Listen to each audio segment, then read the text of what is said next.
All right, Doma. Here we What's are. going Hobby on, ladies and hangout. gents? Welcome to Double Coverage Live via the Hobby Hangout. We hope you're still living, loving, and breathing sport. Obviously, it'll fill up slowly. If you are in the audience, feel free just to comment and say hi. We're literally going to be talking to you today. Sports, there'll be people popping in and out throughout the day. We'll bring them up to the stage.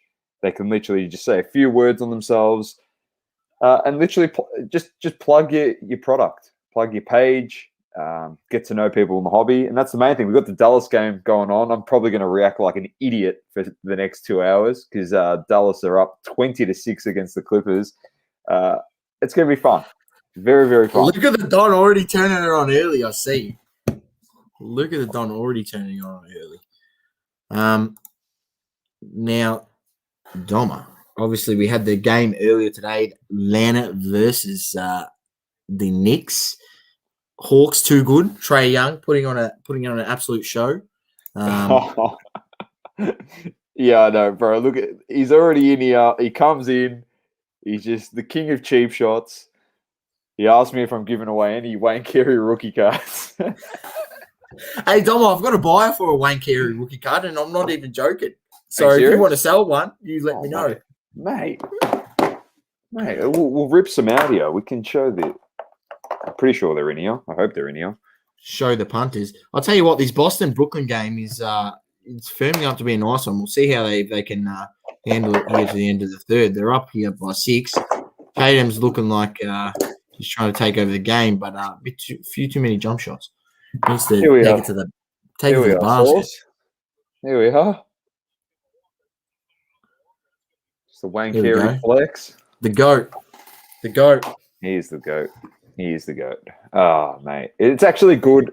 Obviously, we're in lockdown, so it's interesting, dynamic, but we do thank the Hobby Hangout for honestly having us still a part of the show.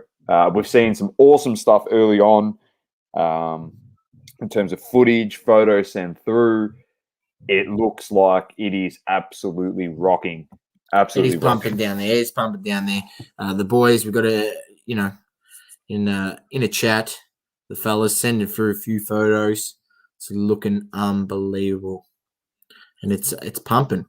Splash with a nice little story. Yeah, he's if anyone doesn't know, at Splash Culture, he's hosting the event, which is awesome. Fantastic stuff for him. We got, Chesh, I know it is a shame we all got locked down. It's a bit of a pain in the ass. If you go to our link tree in our bio and you click on the top part, it'll bring you actually into the StreamYard's lobby. So we'll be able to bring people up onto stage throughout the next 2 hours. We spoke to a few people. Feel free to go to the link in our link tree and come to the StreamYard, and then we'll actually be able to bring you up. We can have a chat. Anyone who wants to jump in the stream, talk a bit of smack. If you're watching Luka the Don lay the smacker down on the Clippers right now, we love to talk about that because boy, oh boy, Doma, would that be a storyline if the Dallas Mavericks swept the Clippers? Oh, playoff potato. Oh, good finish. Oh, we got it on here. Oh, mate, a story. There'd be a few people that won't be able to live it down if that happened. I tell you what. But I'm going to call it. If that does happen, the whole franchise is getting blown up. You got You got PG on the contract, the big contract. He's stuck there. He's locked in. People realize that he just keeps stinking it up in the playoffs. So then Kawhi, he's out of contract. Kawhi goes, you know what? I'm out of here. I'm finding the next team where I can win a championship. He might even switch and realize he should have just gone to the Lakers all along and just come join LeBron and AD and win another couple. But right. It'll be interesting. You literally can't stop this offense. Bang, bang, bang sauce. You can't stop it. It's just Luka penetrates and you got like 3 guys just literally collapsing on him. It's unbelievable. Just your stream's behind in front of mine. Is it? Yeah, sorry. I'm probably going to ruin a fair bit of shit for you. Chess, just head down to the Instagram bio and then click on the link in there. What have you labeled the link? What's in the link tree, Doma? It's called Hobby Hangout Live. It's called StreamYards, and then in brackets, Hobby Hangout Live Now. It's the top one. As soon as you get there, I'll put another. That will just open in your browser, and then whether you're on your computer or it doesn't work in Safari. I'll just put that. It doesn't work in Safari, so you got to have Chrome on your phone, or just jump on your computer. And as we said, if you do come into the lobby, please just comment that you're in here to say hello, and probably go into the chance to probably win something. I think Source. Well, I mean, Andrew did tell us he was had a card for us to give away. So potentially, if not, we'll find potentially. If not, don't worry. We've got some products which we can got some wank hair rookies. We got wank hair rookies. Bro, I can give away this bad boy that I hit last night. No, I'm not giving. I can't. I'm still cannot believe that you hit that, Don. We had a massive night of pools last night. We ripped open some footy team coach for Doma and Prestige for me. So if you haven't seen that, go have a double coverage. Not right now, but after the live, and watch us hit some absolute rippers. Mate, honestly, we've spoken about it last night, but we'll talk about it briefly again. The product this year that has been put out has been just phenomenal. Phenomenal stuff. So I've been very impressed.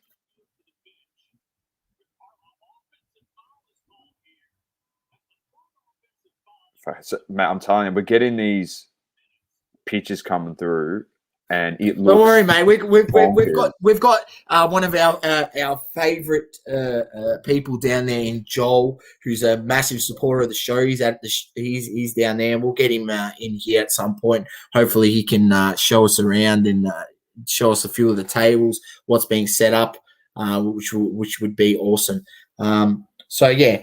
But anyone who wants to jump in, feel free to, as we said, jump over to our Instagram page where you'll be able to click on the link in our bio and jump into the back end of the StreamYard where you'll be able to come to the audience, and then I can actually bring you up into the stream. We can have a chat, talk about the hobby. Definitely. That's the main thing. It's more just getting out there and literally, oh man. I'm just getting distracted because this is an absolute lesson in basketball at the moment, which is good. We like seeing that. We love it. All right. Sorry, man.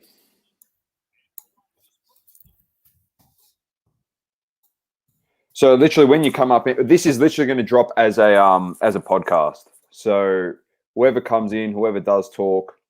It's going to be great for yourselves. We've got someone in the private. Refresh. Last night was a banger, bro. It was just insane. We still can't believe what we hit, to be honest. Literally still can't believe it. And we're going to probably rip some stuff today. Got some of these. Some fat packs. Got some breakfast boxes.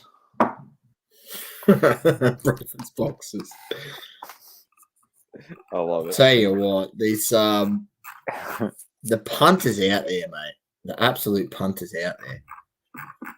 I'm just trying to look up some of the values of the cards that I hit last night, Doma, and see if there's been any sold. Well, the good thing is you can literally just look at it. Like the box cost you how much for a box? 140, and I was able to get one at retail, and I had more opportunity to get more at that price, and I didn't. I'm spewing. Mast. Welcome to the audience, brother. Welcome to the audience on the yard. He's in there. Mate, Lukey, feel free to, if you want to come in, don't be shy because everyone knows who you are. If you follow us, you know who Mars Sports Cards is. He's a member of the Crunch Time podcast that we do. He'd be G'ing up right about now because there is a big game. He'd be happy with big Trae Young's performance today, first of all. Definitely. He's been actively looking for Trae Young cards and actively purchasing Trae Young card source. He said he'll jump on in a bit. So, yes, No definitely, worries, Lukey. bro. We look forward to having a yarn to yourself. Here we go. Rory Sloan, because I hit a Rory Sloan. What would Prestige Red? Let's have a look and see if there's any up here. Oh, I tell you what, Doma.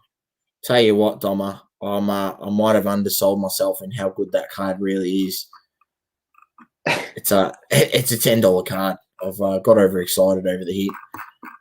Yeah, it's still a nice card. All right, here we go.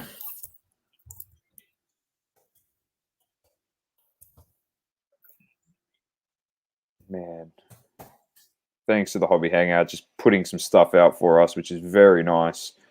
Letting people know that we are live. Nick Nat's $40 card, so not bad. We'll take that from Nick Nat. We'll take that. Well, we're doing comps here, are we? Man, I've got to have a look at this video. Man, there's so many people. That's looking bro. Absolutely jamming. So that's sick. So if you haven't seen it, obviously it's a 3-tiered event.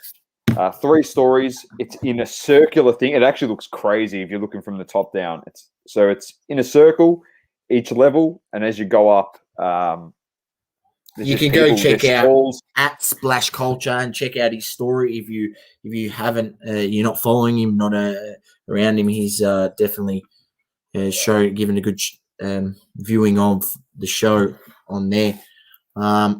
What else? What else did we hit? We hit the Patrick Cripps. We got Chesh in the back, in the audience. Welcome, Chesh.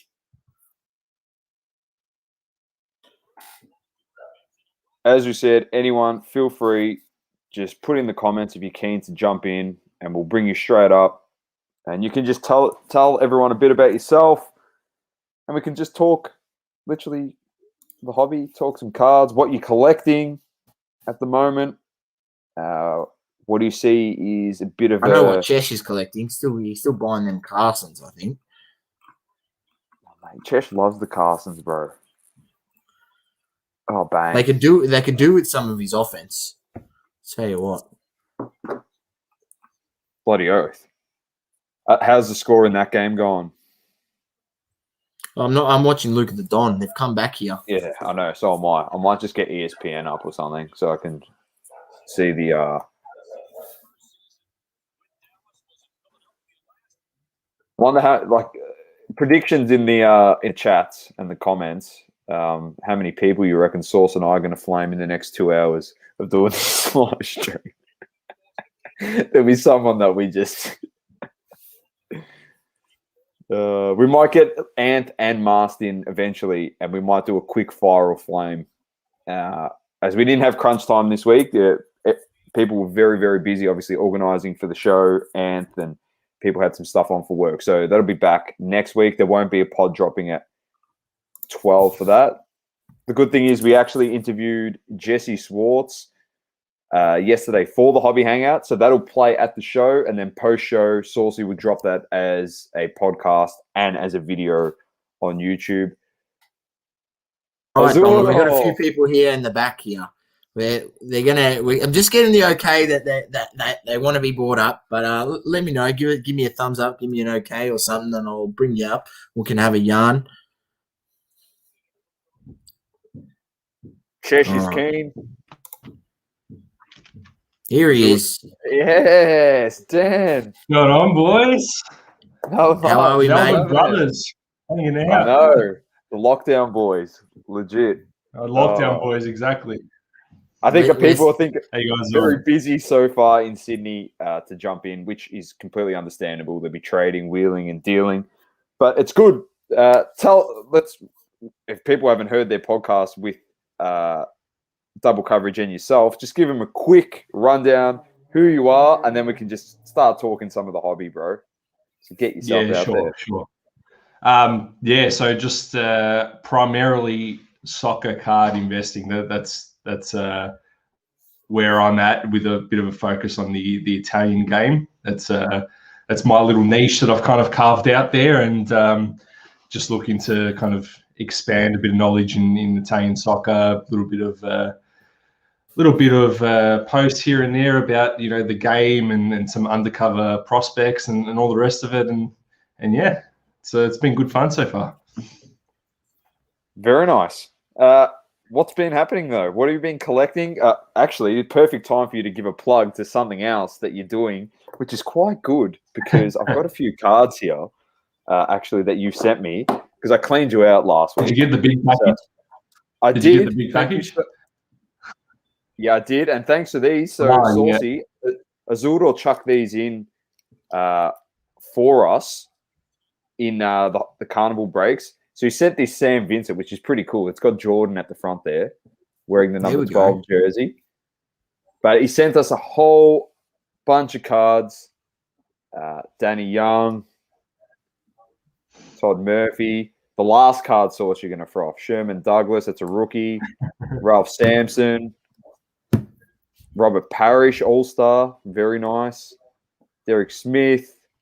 Vintage. Nick Anderson, rookie. Kevin Duckworth, Wes Unseld, Mike Woodson. Sorry for people that are listening to this when it comes out as a podcast. Ricky Pierce, Chuck Person. They wouldn't even know half these players. Mate, they know who the last card is, Azuro. Bit of a Phil Jackson. Man. Rookie card. Look at the moustache on him. Look at the moustacher on him. He's got the stacker going, mate. Very, very nice. Yeah, thanks for that. Yeah, but give us a plug. What's Carnival Breaks, bro?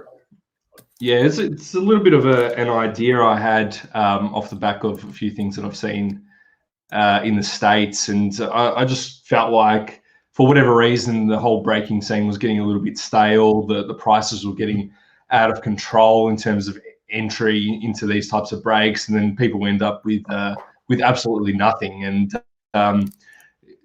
seeing what they were doing overseas, I kind of wanted to bring it to Australia and in the soccer market scene. So basically what we do is we roll 5 dice based on the outcome or the number that actually gets resulted. We will pick out, either one of the major hits in front of you or a minimum of a rookie card variant or numbered card. So basically, you'll come home with something. Some hits are obviously better than others, as per every break.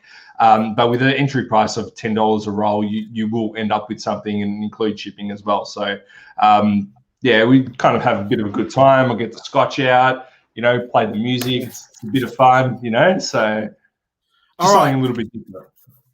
Fellas, we're going to just patch in. We're just going to patch in Adam here. He's live at the show. He's going to give us a walk around. So 1 second. Let me just bring him onto stream. Very nice. Hey, fellas. Ads. All right. How are we? Good. How are you, mate? Yeah, good, mate. So we got Cherry here. Here we go. Looks like it's pumping. Looks like it's absolutely pumping. Give us a wave, Charlie. Where's Charlie out there? Tell Charlie to give us a wave. Got the double coverage boys. What's going on, mate? Here he is, hustling hard. You can't escape us, Charlie. Yeah. Little boys, absolutely packed in here. Bro, absolutely this is crazy. I'm just going to drop you out, Azura. I'll bring you back up in a second. Yeah, so go for it, mate. Bigger screen. There we go. There's Anth. There's Anth, wheeling and dealing. That's what we like to see. Double coverage, boys. No, it's okay, bro. Don't stress, bro. It's okay. He's hustling. We can hear him, but that's all right. It's good. It's good to see that. So, tell us, Adam, how's the vibe? How's it going in there? Did you just get in there yourself? Here. Unreal. Heaps of like-minded people. I've made a trade for a Michael Jordan card this morning. Oh, so, that's sick. Yeah, nice, wheeling and dealing going on here. You see, boys.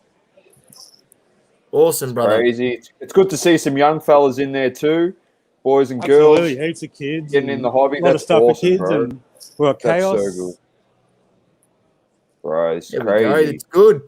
We like it. See, the setup was there. Wow, look at It that. seems as though Andrew and the crew down there, that the organisers have really stepped up to the plate here, and Nailed it, yeah, bro. it looks awesome. Looks awesome. So anyone that does listen to this, you will be able to find the visuals on our YouTube video once we post it. Sorry, there podcast will also be a few lads that I know that are down there who are going to do a bit of vlogging. I know Junkwax City does a bit of vlogging. I know Adam yourself if you're going to do any bit of vlogging. But he's providing us with some nice double coverage, boys. What's going on, boys? What's going on, fellas? Yeah, plenty of people that we've connected with on socials, so it's awesome to see. Absolutely awesome to see. We love it. So, lads, this is just the bottom level. There's 3 stories. Oh, there we go. Of cards going on upstairs. Heaps of trade going on. That's heaps crazy. Of buying, heaps of selling. So tell us a bit about so you can tell us a bit about yourself, Adam. Your page, so where people can find you. Definitely. You can find me on Insta. It's called Beats and Breaks. beats.n.breaks. And just enjoying it here. I'm from Wagga, but I drove down to the card show and it is banging at the moment. So is it one of the? Have you been to any card shows before, Adam? Or this is my first. This is my first. Oh, that's sick, having a blast. Good so way I've to met kick some it guys off, in the trade area with their cases full of slabs and heaps fun. Did you bought some stuff down yourself to trade? Yeah. I got my case here. I'll crack it open. I'll see what I traded. Here we go. Let's have a look. Here we go. Yeah, this is what we like to see, man. This is what we love. Yeah, we're spewing too, bro, that we couldn't get down. But yeah, man. Spew it, man. I couldn't come meet yourself. I mean, you've interacted with us a heap of times. There's a few other lads there up there, Joel and stuff. So it would have been awesome, bro. But unfortunate. But next time we'll definitely make sure we get down there for sure. Oh, jeez. Can you see that fella there? I just traded the end, so bring it a bit closer to your camera. There we go. Can't see. Maybe a bit of light. There we go. There we go. Yeah. Nice. Good card. stuff, brother. I like it. So you're having a blast. I'm gonna get back in and make a few more trades. So definitely, bro. Awesome, bro. You go for it, mate. Enjoy it, and if you feel like jumping back in, because we'll be going till 2 o'clock, mate. So by all means, if you ever want to jump back in and show us the top level upstairs in a minute. I'll just head upstairs that's and then bring me back in. Yeah, easy. I'll see you in a minute, boys. Yeah, no worries. Easy. Very nice. Good look there, Source, of what the show is. It looks unbelievable, to be honest. Here we go. Let's bring him on. Chesh! Here he is. We've busted him on. He's nervous. Not even ready. He's snacking. Hey, disclaimer, Chesh. We can't swear on this stream. So I don't know what you're talking about. I don't swear. I'm a good boy. I'm a very good boy. What's been happening, bro? Sick hat as well, bro. Love that. I wore it because this is a thing. So, as you might remember, I got this in a mystery box, and I thought it was hilarious. I think it's especially hilarious this year because I don't see Bron winning the playoffs. I actually see Harden doing it. And let me preface this by saying, at the moment, I hate the man baby, right? But props where props are due. Harden has changed the game. Any person in history, look at Charles Barkley, look at Jordan, any one of those big players are big, not just because of their personality, although that's a main thing. They've changed the game. They've made the rules change around them to stop them from playing at their peak. Harden has done that years ago, and no one talks about it because everyone just sees his big man baby persona where I want to be traded, so I'm not going to play ball, where I'm a big fat man. Look at me. Look at how big I am at jiggle. And it's just like, he's such a man baby, but he's got the goods. He's got the goods to win. He's got the team. I mean, I'll tell you what, who's got the goods today is Jason Tatum. He's put up a 40 banger. Right? Despite what Doma thinks, they've got enough balls to play this. Sure. Okay, Doma, you're right. You're right, mate. their offense is fantastic and their defense is absolutely lacking. What, you didn't think I listened to your podcast? Come on. But I think that they can absolutely carve through, and I think it's going to be a nail biter when they get there. But I think they can actually beat the Lakers. All right, we're going to bring him back in. Adam looks like he's upstairs. Here he is. Stay in, Chesh. There we go. There's some people with the kicks. That's what I love to see. It's nice HGAs. Look at those. Oh, there we go. HGA slabs. I like that. Baby. Who's that rocking the HGA slabs? Props. Sorry, where are you guys from? With the double coverage boys. Oh, down here. The Shire card collector fellas. There we go. Bro. Very nice. Definitely give him a plug. Definitely give him a plug on the podcast. We got trading corner over here. I like it, man. It's good. It seems like it's well set up. Everything's nicely spaced out. You've got areas to do different types of stuff. You got setups and you got the trading and. Wait, were they called the Shire card collectors? The Shire card collector. Yes, that's the one. Drop them on Instagram. Drop them a follow. Yep. Okay. There we go. Fantastic. There we go. Facebook for people. There they are. It's just because I was like, local collectibles. There's local. There's local. One of our favorites. What's going on, mate? Hey.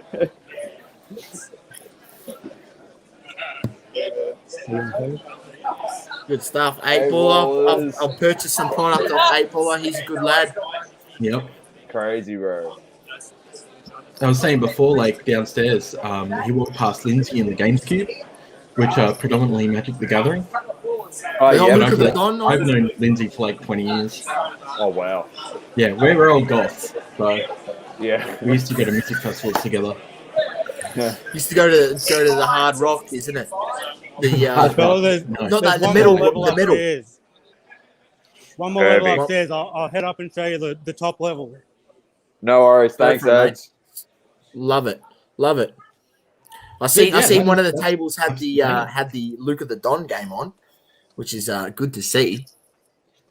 Mate, it's only 4 points here. Oh, Luka behind the back. They're up 12 here. Who's that? Killian Hayes, mate. Killian Hayes, buddy. Is he a new PC? Is he? He absolutely.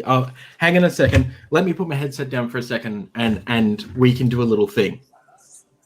No worries. Oh, that's sick, bro. Look at that. Look at the setup of the stage. That's where Dennis will be. Dennis will be up on there live. It's Grayson having a live at the moment. Is he? Is he actually? He's not here. No, he's not here. No, he couldn't make it. He wasn't able to make it, mate. He wasn't able to make it. Boys, any Jordan collectors out there? Jeepers. There you go. There you go, Donna. Oh, Chesh as well. What have you got there, bro? That's always Killian Hayes. Oh my gosh. So if anyone would like to donate Killian Hayes, please hit me up on the Instagram because we are close to hitting the 100 hoops bases Killian Hayes. For anyone who thinks that I am joking. Wow. You think I'm joking, but quite honestly, I'm really not. I'm really not joking. That's crazy, jeez. You got to save it for the other sets. Wow, man. Look how many people, dude. It's crazy. It looks absolutely sick, Adam. Looks absolutely sick.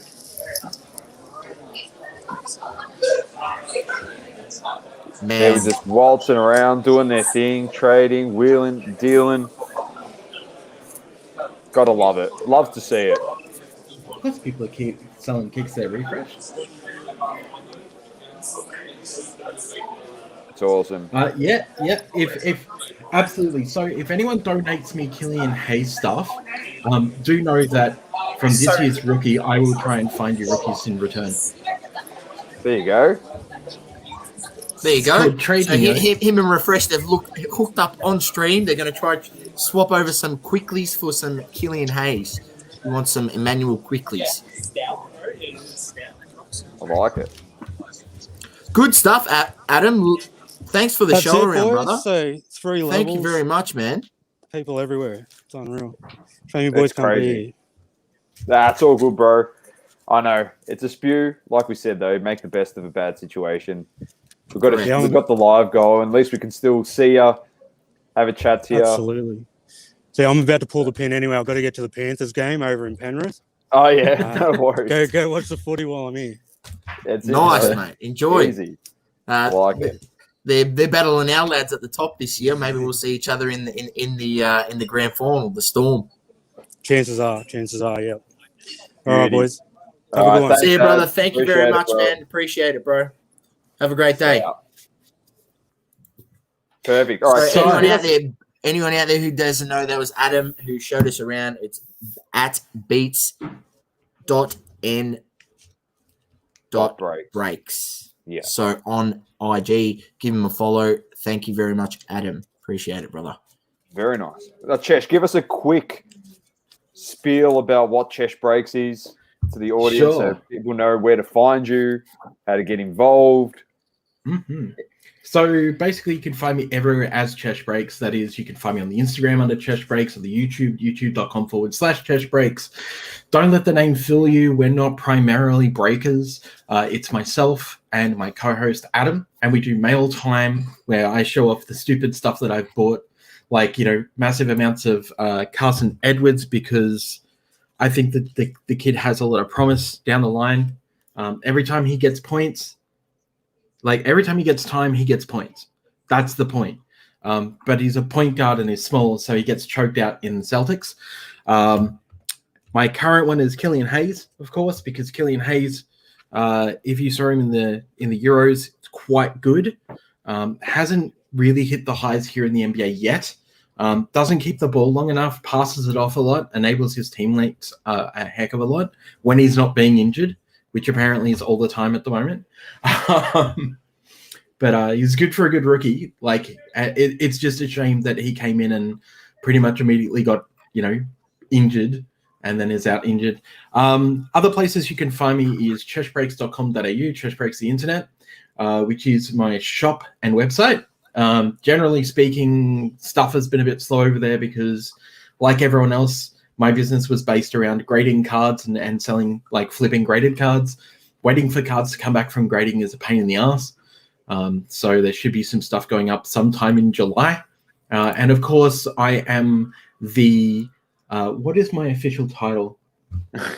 Other than TV snacker of delicious things. Do you actually like those TV snacks with the Krispy Kreme? The chocolate ones are really nice. These ones aren't bad. But the other ones were just kind of a bit much. They're a bit sweet. Yeah, no good. Don't rate which is funny coming from a fat man who loves sweets. Don't get me wrong. But even for me, they were just too sweet. And I think that really says something. Yeah. Oh, and Larry Johnson is my old school PC. So, as you can probably see in the background, that signed jersey back there, which is great. There we go. Daniel, welcome back on stream. How are you, mate? Tuning into any basketball action? Chesh, I was going to DM you about my breaks, mate, but I thought against it when I saw your post. I'm only kidding. Yeah. I'm kidding. So, about that. Speaking about carnival breaks, though, as we were saying before, Adam jumped in and we had to chop up. So, as Dan was saying, you roll and there's chances to literally hit packs of Euro 2004 stickers. Lucky enough to roll that. I didn't get the Ronaldo, but they're all in here. So you can hit stuff like that. You're guaranteed to walk away with a hit every single roll, which is awesome. Some guys, I have no idea who this is, but it's a gold, so I will take it. Stuff like that. Some rookie cards. Cracked Ice Dele Alli, very nice card. Red, white, and blue. This I like, the Falcao that I pulled, very nice. And then this bad boy, which it was good to get Daniel G'd up on the stream. Just the David Beckham. Technically one of his rookie cards. Your sister did better than you, mate. Let's just admit. Yeah, my sister literally cleaned him out, legit, like proper. It was ridiculous. She pulled a orange laser Pulisic off Dan. So that's some of the type of cards you can get. You can get onto a wheel spin, and if you get that, you can hit a numbered card, an auto, and a potential to win a 2006 World Cup Cristiano Ronaldo. There you go. And Foden. There you go. There's some of the cards you can win. It's funny because I've been thinking about this kind of thing as well, because like watching how Americans have been doing it, like switching from, being full on breakers to being like, I guess you could call it almost like prize roll kind of, a different style of break, basically, to try and get around some of those gray areas, especially here in Victoria, because gambling laws are a really gray area for a lot of breakers. Things like Raz we're supposed to not be doing because it's considered a raffle. Things like random chance, there's a big problem around that as well. There's heaps of different weird legalities that people don't understand. Even 100%. Breakers here don't understand. Technically speaking, I shouldn't be doing any group breaks at all. There shouldn't be anything with a random chance. The only thing I can think of is, all right, well, now we're going to have to shift to a box share. So what a box share is, there's X amount of hits in a box, and the box costs X. So therefore, the X is then split up between those people who are going in that particular box share, because that gets a different way you word it. Yeah, it gets completely gets around gray area again, but completely gets around the current definition of what is technically gambling, which is group breaks. Group breaks are, and people will try and fight that and tell you that group breaks aren't gambling. But the very definition of gambling, if you look it up, it's random chance. And group breaks are exactly that. I can tell you I've spent hundreds of dollars, if not thousands of dollars on breaks where I've got absolutely nothing, Court Kings is actually a really big one. So recently Court Kings dropped. I did a couple of breaks. I went in the case break with Cherry. I got the Cavs, and I actually hit something. Which is funny because it was out of the first box was an Isaac Okoro heirs apparent to 75. And as soon as I hit Cavs, I was like, well, I'm fucked. Like I'm stuffed. I spent all of this money for nothing. So one of the things to remember is that depending on which state you're in, depends on, what those gambling laws are. Now, what you're doing, Azuro, is not exactly gambling per se, because you're going, no matter what happens, you will get something, right? Yeah. So it's not a gamble of whether you get something or not. It's the fact that, yes, you have a random chance of getting something better, still technically gambling on a gray side, but when it comes to the law, the gray side is where you're sitting, which is a good thing, right? You're not sitting in the red side, which is no, this is absolutely gambling and you shouldn't be doing it. I don't know which state you're in, obviously. I just think it's good, and it's something different in terms of like, everyone's buying product and opening it for people and selling things. But it's like, one of the things that I keep saying is that like, I'm sick of seeing mystery packs where it's $1,000 for a mystery pack for $100 worth of cards, right?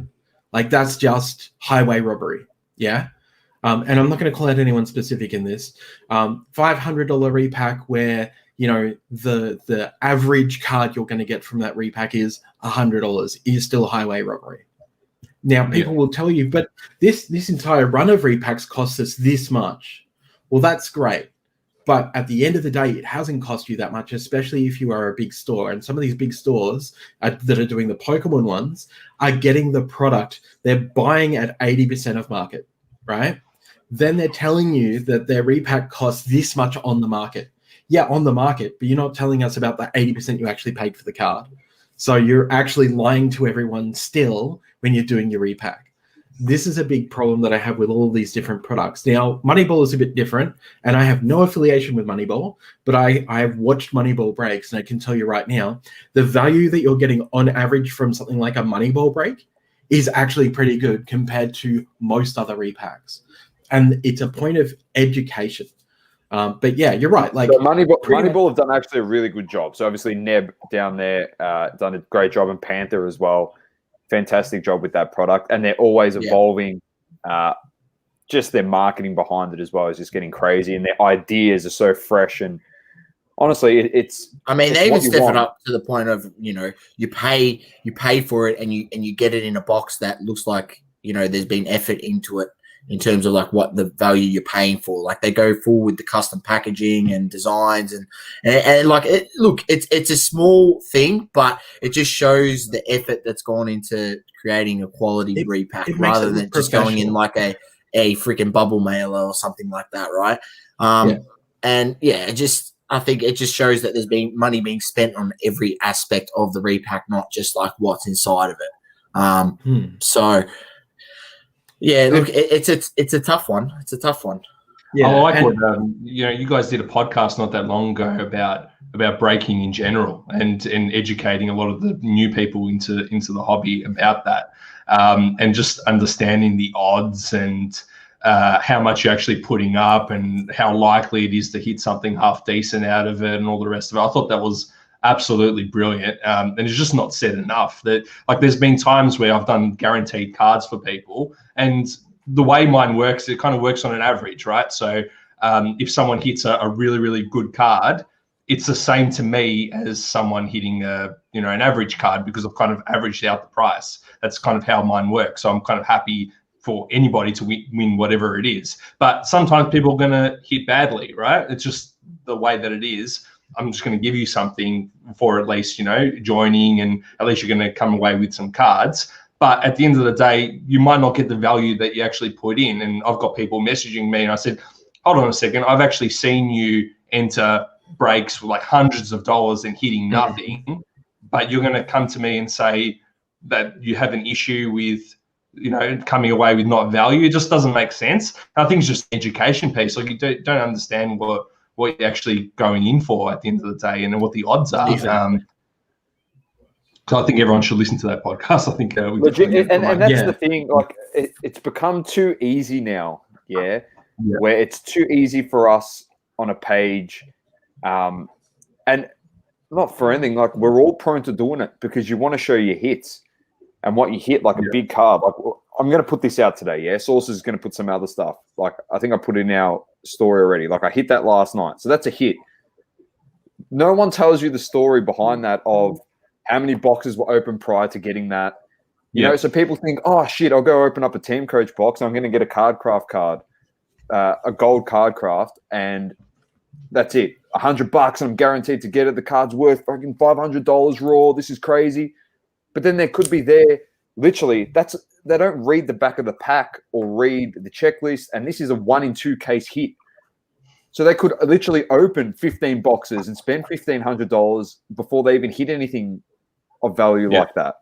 Yeah. So that's the whole thing. And I can't even tell you the amount of times I've seen like someone posting like their VMAX Charizard that they've hit on a Pokemon page, for instance, right? And then in the comments, someone's like, oh, like, and they write, oh, this is like my first box that I've opened and I've hit the Charizard, right? And that's the caption. And then there's always people in the comments literally like, oh, I've opened 8 booster boxes. I still haven't got the Charizard. And it's like I understand, like that just brings it back to the point. Like I understand you can buy the Pokemon boxes pretty readily, but like that's another thing of like minimizing the risk of gambling, because even if you're chasing that card, it doesn't make sense to go open 8 booster boxes where even if you get it at the lowest price on the market, which is like $140 or $150, now around that you're still spending like nearly $1,000, and you only get wanting one card. The card costs $450. It gets to a point if you spent $500, which might be 4 boxes, right, and you've opened it, what's the point? Like, just go pay the $500 and buy the card, right? It's funny you should mention that. So this is a Killian Hayes hot signature from Hoops, right? This is one of the checkerboard green. I can tell you that although Panini won't give you the odds on how many of these were produced and how hard they are to get, I can guarantee you that I know personally the person who pulled this had opened 10 sealed boxes of fat packs and hit this in number 10, right? I know people who have opened cases and cases and not hit this. It's just Killian Hayes. It's not LaMelo Ball, right? Legit. But the point is, I'm not going to go and and buy a box and a box and a box and a box trying to hit this one card, because it doesn't make sense, right? If I can go and buy this for $50, I'll go and buy it for $50. I'm not going to spend like $10,000 on boxes to try and hit a $50 card that I could just go and buy off eBay or buy on Facebook. And Source has said that 1,000 times. He can't stress that enough. How many times he says it? Like, there's no point going out and spending your hard-earned dollars and disappointment after disappointment after disappointment. You can literally just go out there and buy the card. Because you'll get disappointed, especially if you go and buy a box of Court Kings. You'll get disappointed. Hey, bro. Chesh. Don't be disappointed on that bloke. I'm just telling you. Oh, no, he's a good player. I've already had some really good offers for this, surprisingly.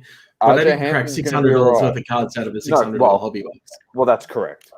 And that was the point I was trying to make to people, because everyone was like, well, why don't you just like open boxes for, like for selling the singles? And I'm like, because it doesn't work. Like, number one, I can't get them at wholesale. But number two, even if I could get them at wholesale, let's say wholesale price on a box of Court Kings is about $450 from memory, right? We can't get them for that much. We absolutely can't, because we can't get wholesale. I'm still not going to spend $450 to open a box for singles unless I'm a large store that can afford to do so, because you know that if you're opening 2 cases of this, you're getting at least one LaMelo auto, which is going to pay for a large quantity of that amount of stuff, plus all the other stuff you open, right? Because you've got enough money to do that, because the selling of the singles far outweighs the risk, because you're actually bringing people in to look at your breaks and to look at your other singles and to buy your sealed product.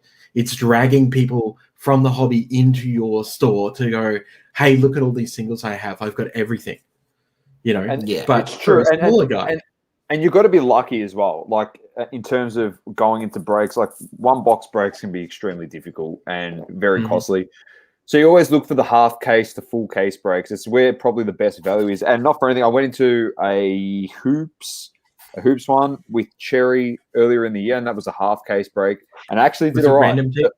Yeah, random team. I got Brooklyn. This is my other problem when it comes to breaks, is that I used to love random team, right? Used to love it.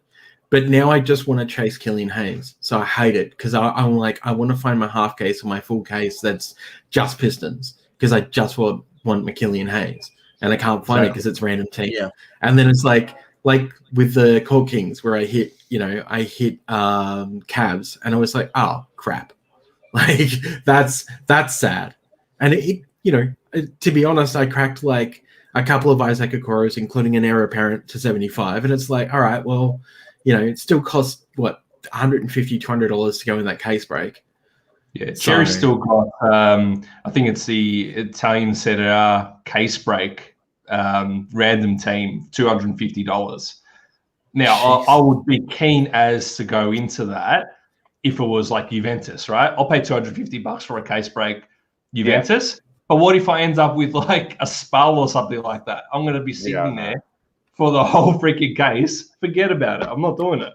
And I think people are wising up a little bit more to it. I've said it. That's what I mean. People are wising up. And that's why we have these conversations. We hope that people listen to these and just like, maybe give it a second thought. Maybe it's not the most beneficial thing for them in terms of like getting cards that they actually want to keep, right? Spending $250 to go in a random team break, you're better just to take that $250 and buy singles. And that's that's literally the mentality I've had. If I can't get into a half case break where I'm going to pick the team that I want, or pick the team and a half case or a case break, I just don't go in breaks. And I would just, I just don't go in breaks. Hats off to Cherry. I also went into their half case break of Blasters, of Court Kings Blasters.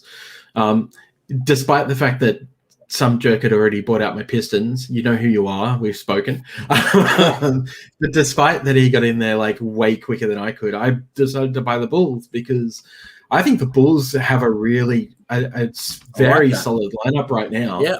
And I think that they are because the game is about to change. I don't think everyone realizes in the next 2 to 3 years, when LeBron's gone and retired and some of the other guys are out on injury and retired, that we're going to see a whole new game of basketball happen. just like we have over the ages, and people don't realize that it's a cycle thing. If you have a look at the way the game is played, it does change up every like 5 or so years. And I think the guys like the Bulls are like serious contenders, you know, in the next couple of years. I see that Celtics are kind of pottering along and winning and losing like they always do, and choking out in the second half like they always do. JT, what are you doing? Let Carson Edwards play, damn it. But, you know, I can see that there's a lot of change happening. We've seen it already, right? We've seen that the Nets have changed completely with the new lineup. We can see that Golden State Warriors are no longer the laughingstock that they were. You know, Wiseman's doing some great stuff. Hornets used to be laughed out of stadiums and booed, and now they've got Ball, and everyone's like, oh, Jordan actually might be right about this pick. Well, we you know, we're not looking at the hype very well. Yet we're looking at like Timberwolves and we're going, oh, Anthony Davis plays really well. Yeah, but he's on the wrong team. He's on the wrong team. Edwards, yeah. Edwards, yeah. He's on the wrong team. Exactly. You know? It's going to be interesting. It's the whole thing of like it comes down to research in the end of the day. So, all right, I think we'll open it up. I think Mars wants to jump in, so we might do a bit of a swap. I might just keep Azuro in here. Sorry, Chesh, because we might talk some soccer. I'm going to open up. Thank you for joining us, though. We really do appreciate it. Thank you so much. You can go follow at Chesh Breaks. At Chesh Breaks. Yeah, just find Chesh Breaks everywhere. Just you know, find me. Bye, everyone. Ciao, bro. All right, Azuro. Here he is. Boys. How are we doing? Man. Mr. Static. You're not going to... Oh, no, not again. No, just kidding, bro. He's come in and you've just slapped him straight away. What a start. Like a chair. What a start. Nah, if it does do that, let me know. Just kidding, bro. No, he's being a lemon. Yeah, I'm just being a lemon, bro. I'm just being like, how you going? But just first, I'm not allowed to swear on this, am I? Nah, you don't swear anyway, bro. You've got the cleanest mouth possible on crunch time out of you reckon? Yeah, you and Anth. It's not like Sauce and I. We've got the potty mouths, bro. Yeah. So tell us, you're in here now, so tell us quickly a bit about yourself, what you do. If people don't know who you are on the Crunch Time podcast. But just a bit about Master_Sports Cards. Yeah, Master Sports Cards. That's my page. Instagram, Twitter, TikTok, LinkedIn. LinkedIn's a good one as well. Had a bit of a break due to some stuff going on outside of cards, but starting to get back into the content now, which is good. On the Crunch Time podcast with the Double Coverage boys and Anth. Great hour we spend every week talking absolute rubbish, and it just goes so off topic, and I love it. It's just the best hour of the week. We literally do. Yeah. So hey, Luke, there's one thing that you've got to be G'd up for, and that's the big game, 5 a.m. In the morning. 5 a.m. in the morning. We're meant to all go to one of my mates' house, but due to lockdown, it looks like I'm just watching it at home on Zoom with all the boys, I think. Bro, we're meant to go to the casino with Ant. We're supposed to go for his birthday. Oh, yeah. For his it's his birthday today too. Tomorrow, isn't it? Tomorrow. Yeah. We're spewing. But we do have 2 soccer nuts in here now at the moment. So Azuro and Mars, which is going to be good. We can start talking some Champions League. We can start talking some Serie A, some Gianluigi Donnarumma coming to United, and all that type of stuff. Before we get into that, we had the cereal boxes, EPL. I like to call them the breakfast boxes. I've got 2. We're going to open them. See what we get, and you boys are going to tell me if it's a big hit or not. I'm pretty. All right, done. Let's go. Now that I know you two very well, you've taught me a fair few things. So let's see how we go. Sorry for our podcast viewers. Apologies. Oh, look, your boy. So Run the trash. I'll put this a bit. There's going to be some absolute shade thrown while I do this. So, what are we looking for in the prison boys? Probably a Foden would be nice. Billy Gilmore for the Chelsea boys out there. Happy Gilmore. There you go. Senior, rookie. Liam Cooper. Oh, there you go. Defender. That's not what you want. I'll tell you what, these cereal boxes, they stack them with them defenders. Adam Lallana. All the rookies are defenders as well. Oh, Roberts, there you go. Oh, there he is. The man. There he See, is. bro. Get Can that he on get the on the top loader score right sheet? now. Get in the top Can he loader get on right the now. score sheet in the Yeah, Champions League bro, final? let's do it. Let's do it, bro. You think I'm joking? Sleeve that up. Do we Get have that a in the score top loader, prediction, bro. Mark? This is the biggest waste of a top loader ever, but you know what? Doesn't matter, boys. What a hit that is. That's up there with the Natanui last night. Yeah, That's bro, up that's there. better than that Nui. What do we have in here? We've got an orange, 2 blues, and a silver coming up. We'll go nice. from the back here. We'll get rid of this. Actually, no, we won't, because then I'll see what the card is. Maximum. He's good. All right. Rookie, I think the next is the silver. No, it's not. Firmino for Ant. You can keep Maybe it. this is the silver. James McCarthy, silver. Is that silver? Yeah, it's silver. I was going to say it's not It's hyper, is silver. it? No. No, I think that there might be a hyper in here. I don't know. Here we go. Arsenal. Saucy Saka. Gene up. Oh, Yeah! nice. Let's Nice. Very, very nice. That is very nice. That's what you want. You want the sucker. Well done. City? No way. Come on, please. Can you imagine this is a blue? Foden. Come on. Is it City? Yeah. Mahrez. That's all right. That's all right. We'll take that. Ooh, not bad. Underrated. Underrated. Arsenal. They can't be a sucker again. Stuck it in. Maitland Miles. Yeah, nice. That's not bad. That's not bad. He's all right. There you go. Miles. And the last card is a Joe Gomez for Ant. There Keep we that go. one. He's done well there, mate. That's not He's done bad. well there. We pulled the That's not sucker. So Source, when he opened this, he pulled the pink Pulsar Timo Werner, which is somewhere. Somewhere in the bin. What are you talking about, bro? Here it is. There it is. That's nice. Oh, here he is. He's still got Oh, it. mate. Yeah, bloody earth. He's not getting rid I of it. haven't sold it yet. Just I'm wait, gonna put just him wait up, till put him up on tonight. eBay auction. Just wait till tonight. Funnily enough, I like Riyad Mahrez. I reckon he's a great player. Look, We the got cards are another one. nice, but I'll tell you So what, do I. those cereal boxes are you're definitely you're better off just buying a breakaway box or All something. right. Don't worry, boys. Yeah. We've got another one. We've got another one. He's got both. I've got a few. I've got a nice blue Reece James. That's a nice card though. That's It's a blue Is nice that colour the match. is that the blue prism? Yeah, it's a blue got color one. match. It's the Pulsar one. Oh, the Reece Pulsar James. out of 199. That's coming. Did you rip from the it? mail. Did you I rip got a- your cereal boxes? Nah, got a nah, still got purple. him. Still got him. You still got him? I got a- Haven't ripped him? Yeah, I don't know what I'm gonna do with it. I might. Still The price of deciding. entry on the cereal boxes isn't too bad, but Yeah. All right. it just, We you know, have 2 oranges, 2 blues, and a silver. I got mine from Cherry as well as the first release. So Yeah, I'm pretty $50 a pop now. You can Mm. buy them now for $65 a Okay, pop, Adam. which Yeah. is not too Right. bad. I mean, it's not a bad product for that price. But Yeah. yeah, look, it really is like a $50 product. I think that price mark is reasonable, man. Yeah. To be honest, Gabriel. Gabriel. Rookie. you're paying for what you Rookie. get, you know. yeah, that's right. Oli, Meslier, Serge Ibaka, James Rodriguez, out of Webster, Manuel Lanzini, bit of Digne, Wilson, Cavaliero, another one for Ant, Mane. of Sadio Mane. Is this the silver?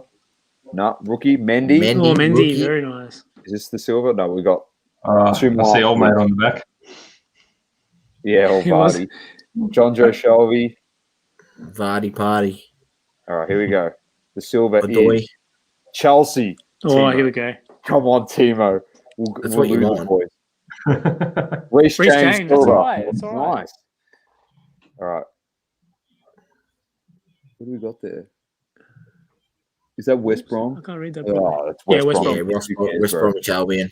Yeah. Trash. Chelsea. Chelsea again. Come on, bro. Timo. there he is. Let's go. Come on.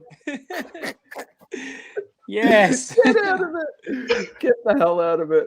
Color match. Oh, That's yeah, nice. from Look at that, LBT. the colour match I Timo. love it. Very nice. Chelsea again. Chelsea again. Far out. Surely not. Surely Timo again. Kovacic. Kovacic. Kovacic. Underrated. Underrated player. That's the Kovacic. last. last hit, and then we got a Jamie Vardy at the end. Jamie Vardy insert on That the was back. decent as well. Nice, Tomer. Not I'll bad. tell you what, Tom has been pulling some fire lately, yesterday and today. That was actually for my sister, not mine. So she is actually a Chelsea fan as well. She's Clean you laughing. up with Some good cards there. So she'll be very happy. She pulled the GOAT, who still hasn't responded to us in our group chat, which is quite disappointing. Timo Werner. I know He's what reading he's it. been Don't doing. worry. He's prepping. He hasn't prepping for the exited final. in the background. No, I'm going to put this photo in the bloody group and just say to him, you got to win to put up your value in the hobby tonight. Legit. So, boys, give us your thoughts. Soccer cards. Who should people be looking out for? Upcoming things. I know we've discussed the Euro is on its way next month in a few weeks. Then we've got the World Cup coming up. You can even discuss a few things. Azuro, your beef at the moment in regards to Haaland being just as good as an investment. Can we start with that? Yeah, I will start with that. Go on, Dan. Give us I don't know.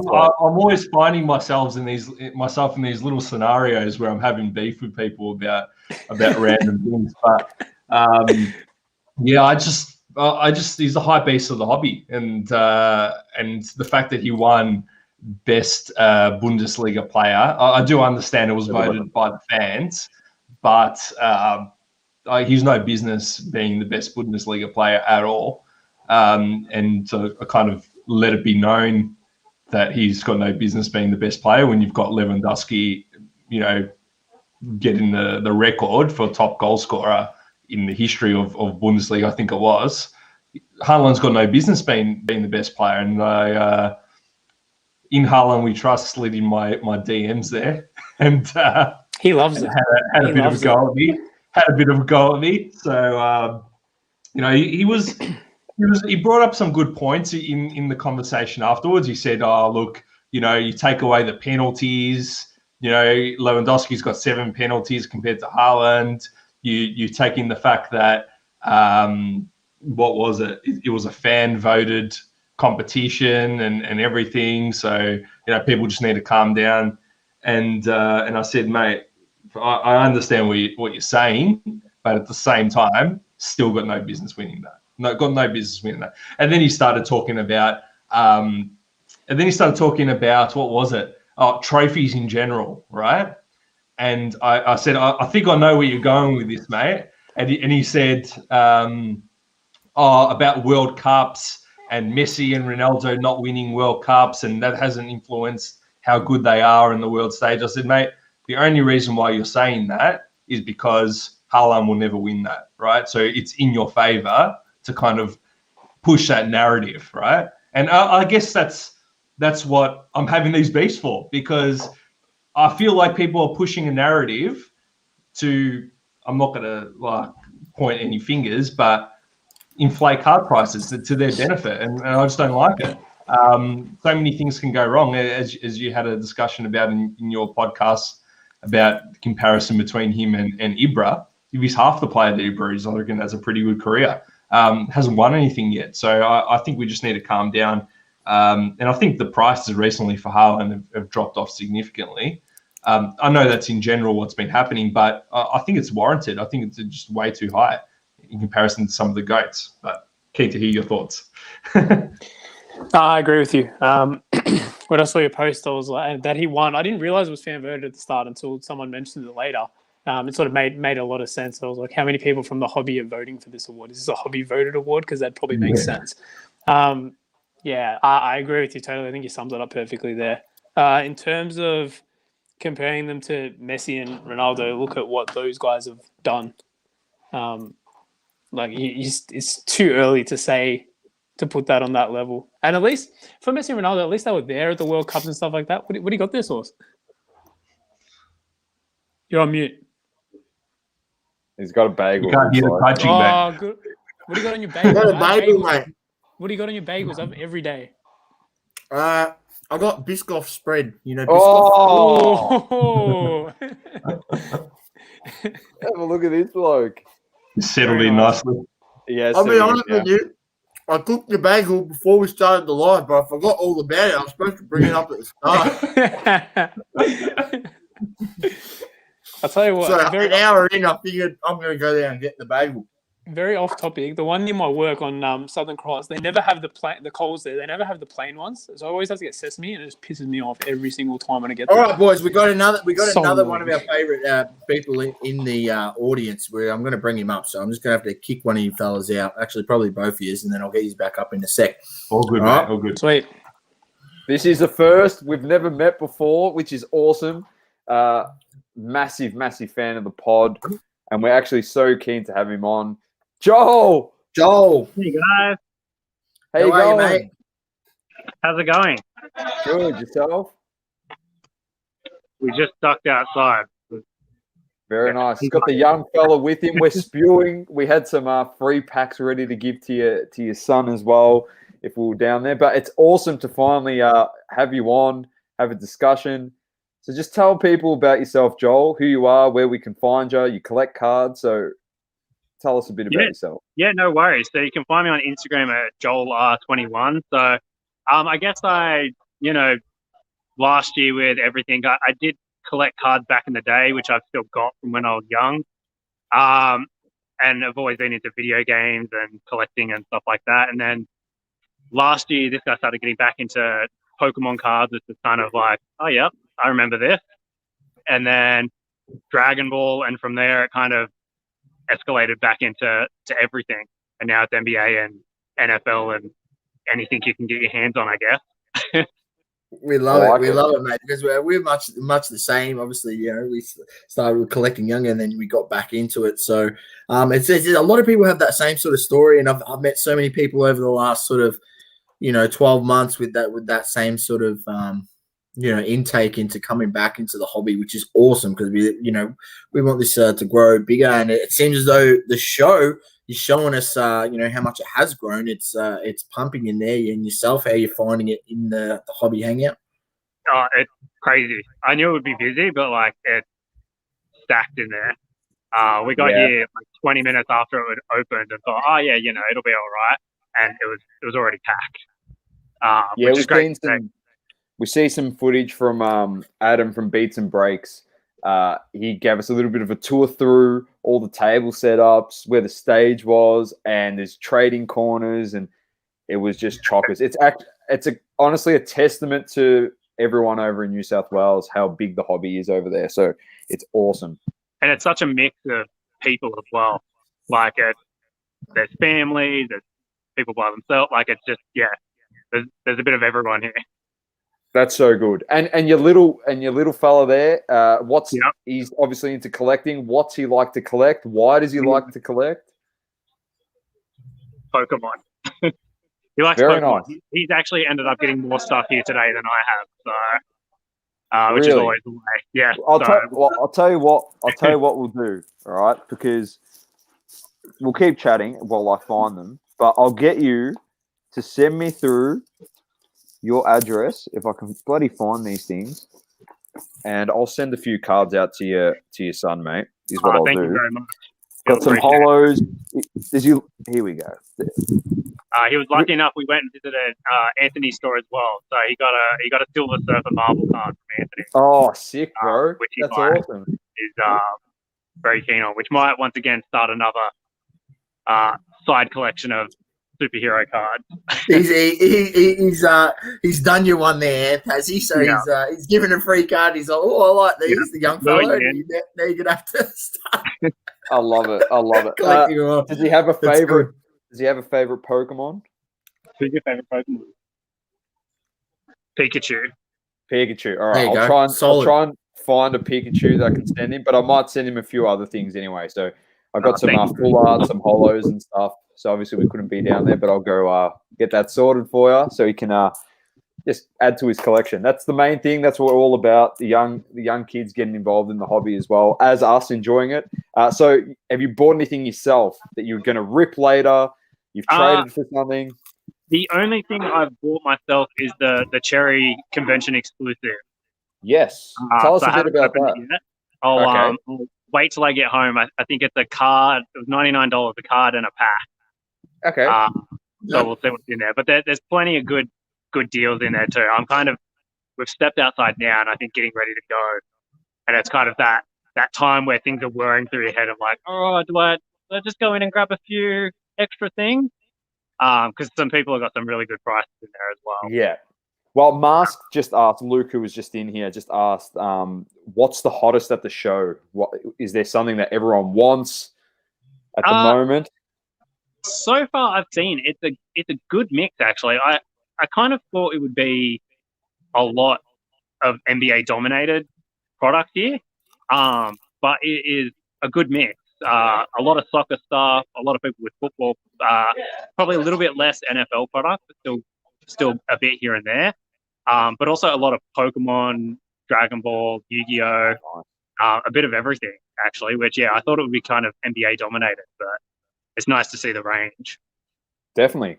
I think it's more the fact of like, even to answer for yourself, Lukey, obviously we're not there, so we can't get the vibe either like yourself. But I think because this is like the first thing we're actually having where everyone can come together and there's so many people involved, I think it's more the joy of just being able to show off their different types of cards that they collect, like you're saying, Pokemon and Dragon Ball, Yu-Gi-Oh, NFL, NBA, soccer.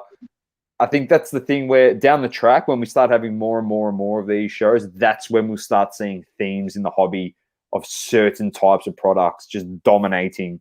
Like if we have 3 or 4 shows leading up to September, NFL season, I think we're going to get a whole bunch of people trying to buy Herberts and trying to get this person and that person, and just because it's going to be their second year and they think they're going to take a big jump. So I think that's when we'll start seeing that. Lots of singles here to trawl through as well, which is great. A lot of people trawling through singles with some great deals there.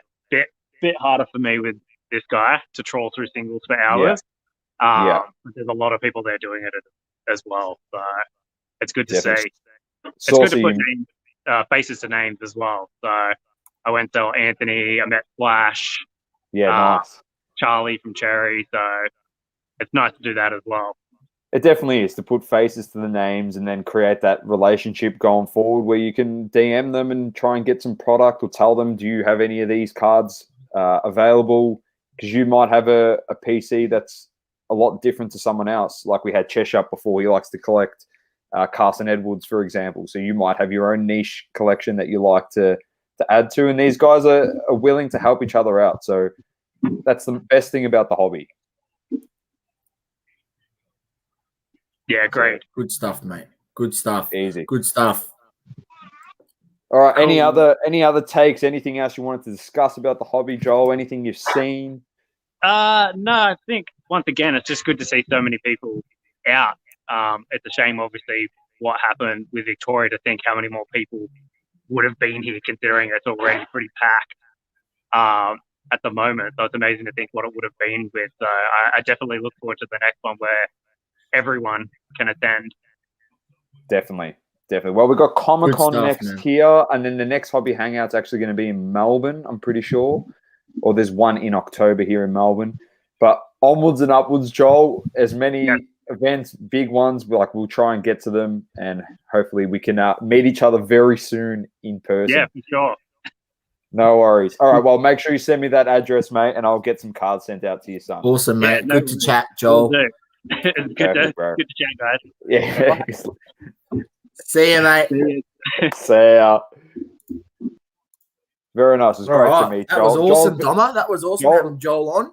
Joel's a massive fan of the show, and he's been listening for a very, very long time. And it's great to actually put a face to the name. And we always DM and chat and on the YouTube comments. So that's an awesome thing. I think it's time to open up another pack. I'm just enjoying it. There's something there over your right shoulder that we are going to rip open. It's just there, that green thing. It's sticking out like a sore thumb. These cards they're pretty average, aren't they, Domas? Like, let's be honest. I'm not going to go through all of them on one by one. I'll show you the hits. Thon Maker. We got Luke Kennard. Here you go. Well, I munched on my bagel. Well, I ate my bagel. You're loving it. Where's the RCs, bro? Brandon Clark, Tristan Thompson. Montrezl, Jason Tatum. No, he'll take that. Yeah, you got to take that. There you go. A bit of Zion franchise features. Here you go. Old strip club himself, James Harden. Nah, well, fuck. The GOAT. Take the GOAT. Here we go. Onyeka Okongwu. Rilla. CJ Allaby. Nico Manion. And Xavier Tillman. So, pretty trash. Trash. They're actually trash product, surprisingly. Yeah, what's you doing, Russ? What do you expect? No, bro, I want the best cards ever. So there's a lot of base. Well, they're just going to go into the double coverage packs. That's what's going to happen with that. You know what? I'm going to open another one. Got 4 of them to open here. Oh. What do you got? There's a gold. Is that high voltage cards? Is that the gold? Is that in Don Ross? I'm confused. Yeah, high voltage is in Don Ross. Yeah, that's what I'm saying. I think we've got a high voltage. Mate, we could actually... I've just ragged on the product and it might actually give me something. Which is funny. Oh, here we go. Here. Right, go through and then I'm going to bring in someone else in from the audience. Yeah. Sorry, mate. Bloody hell. Just trying to punch through my bagel here. That's for Lukey. Trae Young. Here we go here. Aussie Josh Green. Power in the paint. Joel Embiid. Now. Oh, we'll take it.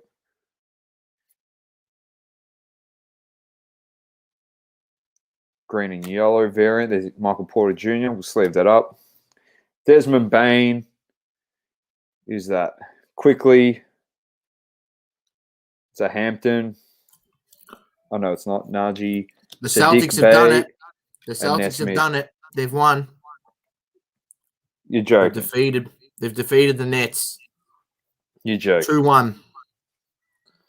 So my prediction of your prediction of 4-1 still alive, Doma. All right, let's bring him up. Noah from @RefreshedCards. What's going on, brother? Yeah, bro.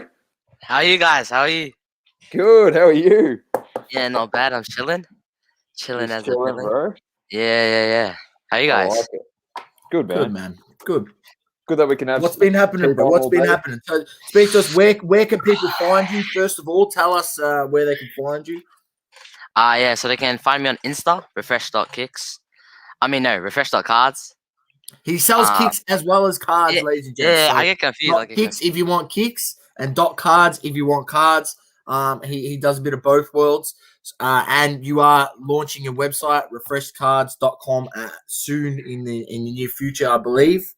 Yeah, coming in a couple weeks. Just waiting on a big shipment from the US. Big shipment. I like it. So yeah, we're just waiting on that, and then a couple other back end things, and then we should be good to go. Nice, bro. Nice. Yeah. What's the plans for it? You're going to be selling obviously your cards, your kicks as well. So it's gonna be full just cards. Sticking mainly just the cards. I love the hobby. Like I've loved it more than kicks, personally. So I thought, you know what, may as well just do something that I love and go with the card route.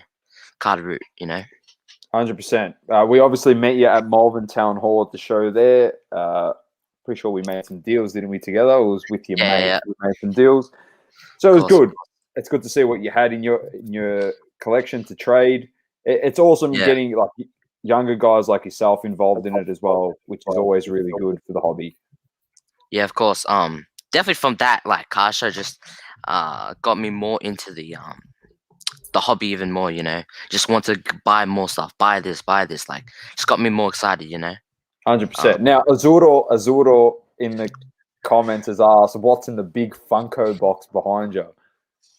Oh, no, nothing special there. Yeah, I used to do like a couple Funko lineups, but yeah. No. It's just empty box.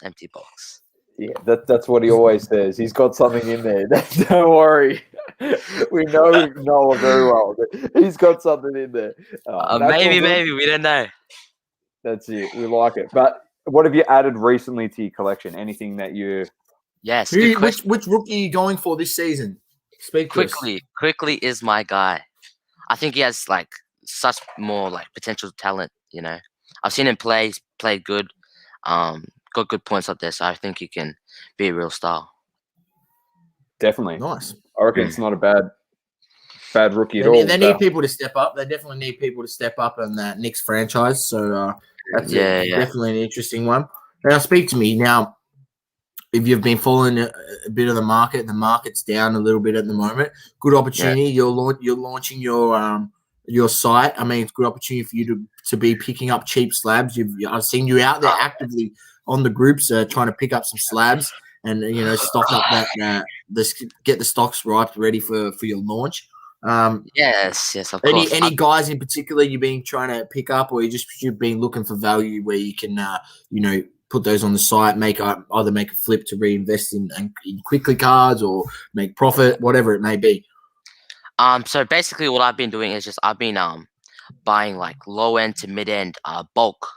So I've been buying 20 to 30 slabs in a bulk purchase, and getting those bulk purchases makes more room for me personally, like to find profit. If I'm buying cards from the US for let's say $15 a slab, look at the cost to grade it. So pretty much you're just getting a raw card with the grade already graded, you know what I'm saying?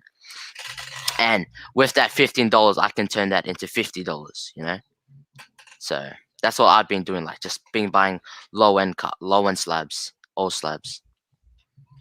I like that. Nice. And Source wanted to actually discuss a bit of this on the stream today, and he's been seeing some absolutely ridiculous prices for some slabs. So, Saucy, what have you seen? And maybe Noah's been over the same thing at the moment as well. Yeah, what I'm seeing is obviously there's the market's down a little bit at the moment, so you got dodgy people out there on eBay trying to shill up the cards. You will see some last solds of cards, and then this card that's gone for like $250, and there's 3 days left on the auction, and the card's already at $250. And you go have a look at the bids on it, and it's being bidded up on by a one rated account or a zero account that's got zero reviews, or one review or a couple reviews, and it just looks sus as hell. So I'd just be mindful out there, because I think people are, especially the cards I'm watching, try to pick up some Kobe rookies again, because the prices have come down back to a level that I think is a buying opportunity. And there's one card in particular, and I keep going watching it on auctions, and it just keeps getting keeps getting shilled up past the price it should be. And I feel sorry if there's someone there who's paying that on the other end, who's actually put in a bid, who's not checking these sorts of things.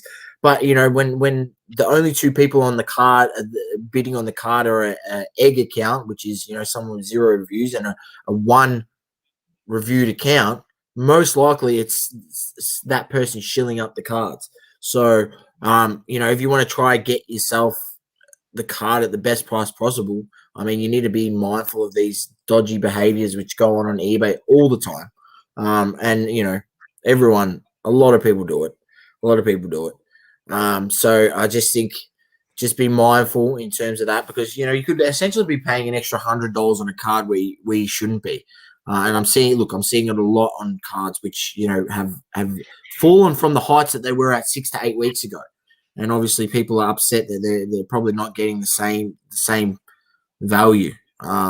So, which is unfortunate that people have to go to these lengths, and it just brings it back down to overextending yourself and buying cards when you really shouldn't, and understanding market dynamics and understanding when you should be purchasing in.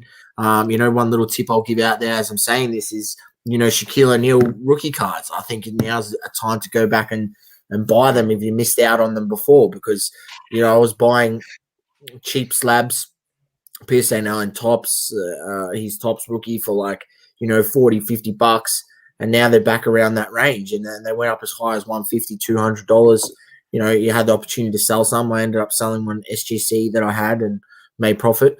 But, now's a good time to get back in on some of those other guys, because the market, the way it will work is, these guys will come back down, and then people will be like paying this much amount for Zion next year when he takes another level or brings his game up, and people are going to go, well, why would I pay that much for Zion when Shaq, who got 4 championships, is this much? And it will just bring like the whole dynamic of that, that people think about, and the price will revolve again, and it will run up again, and then you can sell it at that opportunity. But if you're not buying them now, then you're sort of not giving yourself the best opportunity to either make that flip or get in at a good price where you want to hold that Shaq card for who knows how long, 5-10 years, whether that's your plan, I don't know. But just, be mindful of the shilling on eBay. That's all I got to say. And it's nothing new, but it's like, especially now with cards coming back down and people wanting to get those prices that when they realize that they, a lot of people out there, they realize they should have sold 8 weeks ago, and they're like, fuck, now I'm not getting those prices. So now they're trying to just artificially get those prices and just, don't allow it to happen, because, at the end of the day, there's nothing stopping you if you do win an auction on eBay from literally not paying, because, it's happened to me a number of times. People have just not paid on me when they've won an auction, and there's nothing you can literally do about it. So it's unfortunate that eBay, that's the process, but there is nothing you can do about it. But just don't bid. If you see it being shilled up, just don't bid. Stay away. Try to find one that's, not getting shilled up by the seller. 100%. And that's the biggest risk you take with obviously if you don't know the person personally. That's the whole thing about trying to build that community here in Australia, where we don't need to really worry about that stuff, because we can trust each other. We know who each other are. We got mates over in the States that we trust as well. But sometimes you don't know who's on the other side of the screen. You don't know what they're doing. It could be shady. And you just got to be careful. You just got to know the telltale signs. And maybe that's something we might even do this week's source on a podcast, and just put telltale signs of getting scammed on eBay or Facebook Marketplace, what you need to look out for, be careful of, and just discuss that money back guarantee stuff as well, because you could lose the money, lose the product, and just be left holding the bag, as they say. So, losing the bag in this instance. All right, perfect. Well, thanks, Noah. Thanks for jumping in. We actually got someone jumping in very quickly. He's actually going to have a talk at the Hobby Hangout in about 10 minutes' time. So we're going to get him on, quickly have a quick chat when he comes into the stream. Let's have a look here. He'll be in shortly. Thank you for jumping in, Noah. Once again, at refreshed.cards on Thanks, IG. bro. Thank you for having me. Thank you. Thanks, Noah. Appreciate it, Peace, bro. brother. Now, Luca Nation, I saw you commented on the YouTube video. Go into on our Instagram, click on the link tree in the bio, and then click on the first link. We're happy to have you in here, man. And if anyone wants to jump on, whether it's Andrew who wants to come on and talk about how LeBron's a flake, or Cage can come on, and we can have a good chat. And it'd be awesome for people over here in Australia to probably even ask you all some questions. But at the moment, Tyson Beck, what's happening? Oh, just watching Tatum go off. Bro, that was a big performance, huge performance. Yeah, perfect for my my next collaboration with Tatum coming up, which is cool. Good timing. Exactly. So if you're in Australia and you don't know who this person is, I think we're all living under a rock. But just a bit about yourself, Tyson. I know we have interviewed you before, but just a quick, brief intro, and then we'll get into a few things to discuss. Yeah, I'm Australian. I live in Adelaide, 31 years old. And I'm an artist designer. I've been doing it since I was in high school in 2003, and pretty much haven't taken a day off since. So, it's really just Mamba mentality, as he likes to say. That's it. So, although I did agree with my wife that this year would be my year off, and I broke that promise. So I think next year I'm going to take a year off.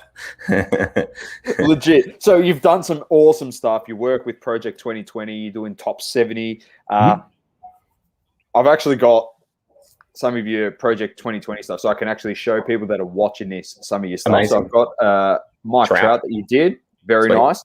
And then I actually got a delivery yesterday, which is sick. I remember I messaged her and I said my sister was keen on buying some of your stuff, and it came in, and I knew she was buying the Devonta Smith card, but the other card I did not know that she was buying. So she's bought the 30 Devonta Smith. The auto. Yeah, the auto. What number is it? It is 9 of 30. Oh, close to 6.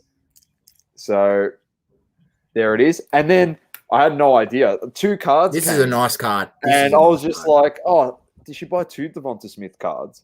Because she's like, oh, I was thinking of buying 2 Devonta Smiths, but she's run into this. And number to 25, she's gone and got. She's got 24 or 25. She's got Kobe's number. It's not Kobe, unfortunately, but she's ripped out the Muhammad Ali. Oh. I appreciate the support. Silver Chrome. Silver it's Chrome. Nice in person. How Exactly. good do in person? They look awesome, bro. They look absolutely fantastic. Now, a few other things that you have done as well. We opened Team Coach last night, and you've done some designs for them. I'm actually trying to collect a set of these, but you've done the best and fairest cards. So that's a Nick Nui. That's the Nick Nui. There's a Jack Steele here as well. There's heaps of them. Jack Johnson. Heaps of collabs in the last 12 months for you, mate. It's been awesome. Plenty of content. Plenty. Yeah. And there's a lot more coming up. I'm doing some soccer boxes. That'll be hobby boxes. So it will just be like, I don't know, some kind. I don't know how much I can say, but I'm working with Tops UK. Doing some soccer boxes. So, and then there's also potentially going to be some Tops Chrome Tyson Beck stuff coming out. So, wow. I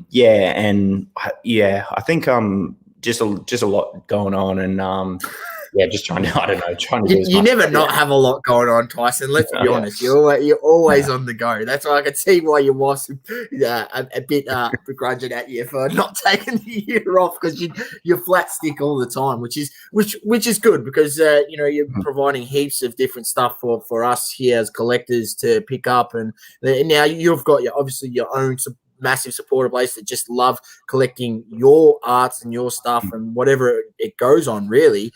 So it's awesome that you've got that support from a number of people. And we know that you're branching off a little bit into the NFT space. We spoke about it briefly. You're going to do a collaboration with a player. I don't know. You've announced Jason Tatum and Conor McGregor as well. There you go. Oh, that's a new one. We didn't know that one. Yeah, Conor. At his next fight. Wow. That we did not know that. Well, we talk a fair bit, but geez, that's a nice one to drop here on the stream. Bloody hell. Sick, man. Well done. Fantastic. The cool thing with Tatum, though, I'm going to try and work in some kind of trading card aspect to it. So maybe if you buy the NFTs, you get a trading card shipped to you, like of the NFT, things like that. So we're going to try and relate it back to what's going, where I came from, like, I guess the trading card side. So, but the NFT space is a bit ridiculous. Like, even like the LaMelo Ball dropped to that. I don't know if you saw the LaMelo Ball news. Like, I was meant to be doing that, and then I don't know what happened. That's right. You did discuss that. So it's like there's so much going on in terms of like. Yeah, I don't know. It's a new field, and I think a lot of the people that are running these NFTs, like, I don't know. It's been an experience in itself. It's crazy. Like I just spoken to someone before that said that Giannis got a multi-million-dollar upfront guarantee with the same company that I did Tatum with, and then they just like pulled it, like just literally pulled it and said like, nah, market's changed, bad luck. So it's just like, it's just insane, like how that stuff is happening. But whatever, I just want to put out stuff at low price points. That's actually art, and people might think I'm lying, but that's literally what we're trying to do. Like, we don't want. That's a good thing. Like NFTs, and you've got a range as well when it comes to your trading cards, like your art cards that you've done that I just showed. Like, you've got some low end stuff, so people can go in there and they can afford it, and then it gets, obviously the premium gets up when you put in autos on cards. Yeah. So, which is fantastic. It gives an opportunity for someone to get in and collect something. So yeah. Oh, I appreciate that. And at the end of the day, I'm only pricing it so then I can end up in the green and not the red or whatever you call it. So yeah, correct. But everything just gets reinvested into the next drop. But hopefully, look, I'm not going to say anything, but there is a long-term strategy for all these players. It's hopefully going to be pretty big. I've already got some stuff on the players' side and sorted, or the family sorted. So it's just more so Panini. Just need them out of the picture, and then we can do it. So, but there is a long-term strategy for all this. It's basically just the more things I drop with players, the more trust is built, and name gets around and everything. And so then when we're ready to do this project, there's enough kind of trust that I can actually handle it. Very nice. No, that's awesome. You've also had a partnership with AB Hobby, which dropped this week. Just a quick thing about that, and then we'll let you go because we know you're going to jump on the stage at the Hobby Hangout. So it was awesome you came in here to do a no dramas chat with us.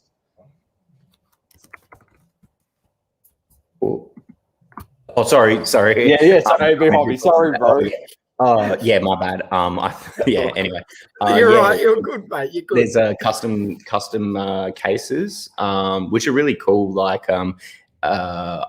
been wanting to get them, even if it doesn't any of them, it's so to store and protect your cards and stuff like that. They got padlocks on it, or a locking system, and that's over at abhobby.com.au. Again, it's an Australian business, and that's what they do. They create products in that space in the trading card industry. So I can't do it. It's something that I couldn't do. So when they reached out and said, do you want to do something with your logo on it or something, and I was like, yeah, just do it.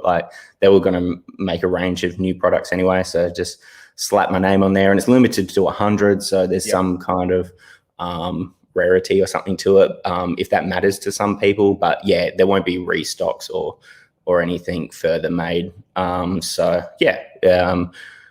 think it's obviously a good way to kind of, carry your cards around and keep them safe. Everyone's going to have one of those cases, especially when you get to shows and stuff and you carry them around. Yeah, really good quality, and ideally they hold my cards, but you can put Panini cards in there if you like. He won't begrudge you for it, ladies and gents. Well, you can find Tyson at shop.tysonbeck.com, or you can go over to his Instagram page, is Tyson Beck. Check him out, buy some of his stuff, support Aussie. He's got a studio obviously in South Australia. I'm coming down to South Australia in September, so we'll try let me know. We'll try and hook up, bro, and hopefully Source and I, we can collab with you and get some double coverage custom Tyson Beck cards. Cool. There you go. Sounds good. We'll get some number to 5. I like number that. 5. Limited, bro. Limited. Maybe some neons. Some neon UV ones. We've got the neon pink here on the outer. Yeah. With the blue, we got sick card. We could do the Miami Vice style theme, I think. Sure. We'll get Tyler in on it as well. Oh yeah, definitely. If you speak to Tyler, tell him he's got to start hitting buckets. That's coming from a he's struggling, isn't he? He's just a little bit. So, all right, mate. Thank you for your time. All the very best. Thanks for jumping in, mate. Appreciate it. To jump on to the live stream at the Hobby Hangout. So, thank you very much. Enjoy that, and hopefully they hit you with some hard questions so you can. Hopefully not. No, just kidding. Thanks, bro. Thanks, bro. Take care. That was awesome, Sauce. Bit of Tyson Beck. Doma. Now, listen, Sauce. I tell you what. Anything could happen right now. This is an honorary. We're going to give him a bit of an intro, mate. He's got one of the biggest podcasts on the planet, in the solar system. We'll just put it that way. In the solar system, in the universe. And he's ready to rumble because he's ready to rumble. Source. He's a nominee for the Le Mans of the year. He's an honor, the King Le Mans, as they're saying in the chats. Let's get him up here. K's lawyer. Look, guys, it must be like wintertime in Australia. I put the hat on. I gotta match you guys. What we got Let's going go. on here? Look at this. What's happening, bro? Look at this. I mean, normally He's I gotta ready to show off rumble. I gotta show off the UFC nice hair. hat and all. You guys, what is it? I love it. Win in Australia, right? Isn't that the saying? Exactly. Look at this. By the way, guys, let me give you a big pat on the backs here, right? Because if I don't do it, you guys won't do it for yourselves. But Tyson Beck, that's nice. It's nice to follow. You guys are you're doing some stuff. Good for you. Yeah, he's awesome. We've been in great communication with him since he came on our pod a while back, and we're always talking. Literally, always talking in the DMs. He's been great. He's given us a bit of behind the scenes look into some of the stuff that he's done in terms of like some things that may have fallen through, some things that have gone really well. And that's awesome, like that trust that he has for us. And we obviously won't come out on the show and drop that news because he's got that trust. And like I said, I'm going over to South Australia, his state, later on in the year. It'll be awesome. We're going to be able to catch up. So, yeah, he's fantastic, Tyson. Yeah, he's really good to chat. And in the interview we did with him in a past podcast where he talks about licensing and the whole licensing aspect it's really, really interesting just to hear that. And, I think if you're new to the hobby or not new to the hobby, I think it's really cool to listen to that and, the way he speaks about it. And, it puts it into perspective that albeit you want some of these people, more artists, to do these things with players and that, they have to be super, super careful because they do one thing wrong, a company like Panini or Topps or whatever it may be, they'll be right on your back and they're trying to shut you down because obviously that you're taking away from their products by creating your own sort of branch off. So it was an interesting podcast, that's for sure.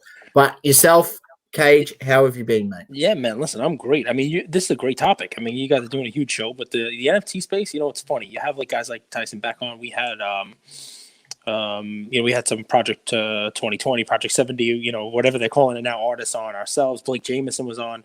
And, it's weird, this NFT space, everybody's jumping into it now. And it is scary, right? Because you never know what it's going to be. I mean, look, you do a Project 2020, you do something with Panini, you do something with Topps, you know how that's going to land. Right, there's going to be success for it, but you got some of these where it's like, even the Giannis one that Tyson was just talking about, where there's upfront money and they pull out because look, the market kind of went on a little bit of a nosedive and NFTs are not doing what they were doing, and it's really an interesting thing, right? I mean, Tyson did one with Dame Lillard. I don't know if anybody not Tyson. Blake Jameson did one with Dame Lillard. I don't know if anybody even knew about it. We talked about it on our show. I don't know that it's sold out. And, you saw we had Rob G on, the guy who bought the 52 mantle. And I don't think that his NFTs sold so well when he released them either. So, I mean, it's just an interesting thing. It's all timing, how you get it out there. And it's just one of those like untapped spaces. You just never know how it's going to go. Well, there's LameloBall.io. So I don't know if you've heard about that. Yep. It's LaMelo Ball's doing his own sort of thing. And I'll be honest with you, that's the first one, I didn't even know there was a Damian Lillard one. So that's the first I'm hearing about it right now. Yep. So this is LaMelo Ball one. So I think this one's probably gotten further because it's found its way to me and I found out about it.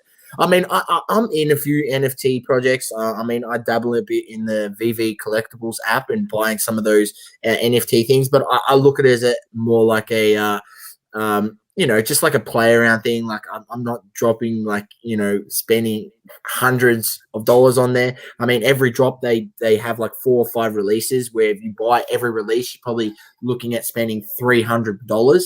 Yep. But I'd probably just choose one that I like. Like in the last release in VV Collectibles, they had like a Catwoman statue, and I bought it. Don't ask me why. It's one of like 10,000, and I was like, you know what? I'm just gonna buy it and leave it there and just see where the app develops. I like it that it's already got an app and it's already got an augmented reality aspect to it, so it's already got sort of some sort of use feature. How they develop that in the future, that's I think where they'll actually have some sort of increment that people perceive that there's value there. I really don't know. It's a bit up in air, and I've been actually looking at Top Shot. I've been like, you know what? I think I'm going to put $100 in Top Shot at the moment. You have a look at the market, and the market was how it was before everyone came into it. Exactly. It's like right back down. You can go buy cheap moments for like $6. $2, $3, you know what I mean? A $10 moment, and you can buy a Giannis moment for $10, $6. 100%. Well, go back 3 months ago, that same moment was like $30 moment. Or well, we had Go ahead. Interesting. Sorry, Cage. Just an interesting chat yesterday with Jesse Swartz. So who bought the LeBron moment for $210K at the time. So he was meant to do a live in for the Hobby Hangout, which we're doing this stream for, and he couldn't make it. So they were nice enough because we've been put into lockdown here in our state, so we can't actually leave. So they hooked us up with Jesse, and we did a pre-record with him, and he discussed the NFT and Top Shot space. And love to hear your thoughts because you're definitely in it. If no one's listened to LTB, Cage is into Top Shot, and he sold a few on Goldens recently. I did. And I took some heat for that and it's funny, you live and you learn, right? I mean, Muhammad Ali said that, right? He's like, I either win or I learn, right? He's never losing, right? So, and it really is, and it applies to the hobby also, man. I give a story on today's episode of our podcast about that as well, how, a couple years ago when I got back into baseball cards heavy, Didi Gregorius had a hell of an April. And I'm a Yankee fan. Nice hat. I love it. But, so I'm like, I got to buy Didi Gregorius. This guy's going to win an MVP. He's great. Look at this April he's having. Meanwhile, people don't win the MVP in April. I spent $20 on a bunch of his Bowman, first Bowman cards, garbage worth $1 each by May. So, you learn. You learn what cards to invest in, the whole deal. Top Shot, the golden auction, from what I see, that's not yet where the crypto folks play. The guys who are buying Top Shot might not be the same people who are bidding on golden auctions. That said, some of the stuff that I sold there in golden, it's now gone down in the 4 days since the auction. It's now gone down less on the Top Shot marketplace. So my take on the Top Shot, let me start by saying this, because you can have people listen to this, you'll have a recording of this, and it'll be out there in the ether, and you can hold me to it. If you guys get accounts in Top Shot, you have to message me, tell me what your account Top Shot name is. I'll send you guys a bunch of moments. Just gift them over to you guys. You have to hold them for 7 days, but you give them out to your audience. Give them out to people who listen to your stuff. Just give freebies out. Get people into it. Because there are moments that are like $2 now, which is pretty cool because that's what it was like when I got into it, and they weren't like that for a while. You couldn't get in at all. Now, like you said, Sauce, you put $100 and you buy 50 moments. You buy some legit stuff. So that's pretty cool. I'll send you guys each, tell me your stuff. I'll send you to LeBron for your own collections. I think I have 100 and something LeBrons. So I'm gifting them out to everybody. So if you want some, I'll give you LeBron.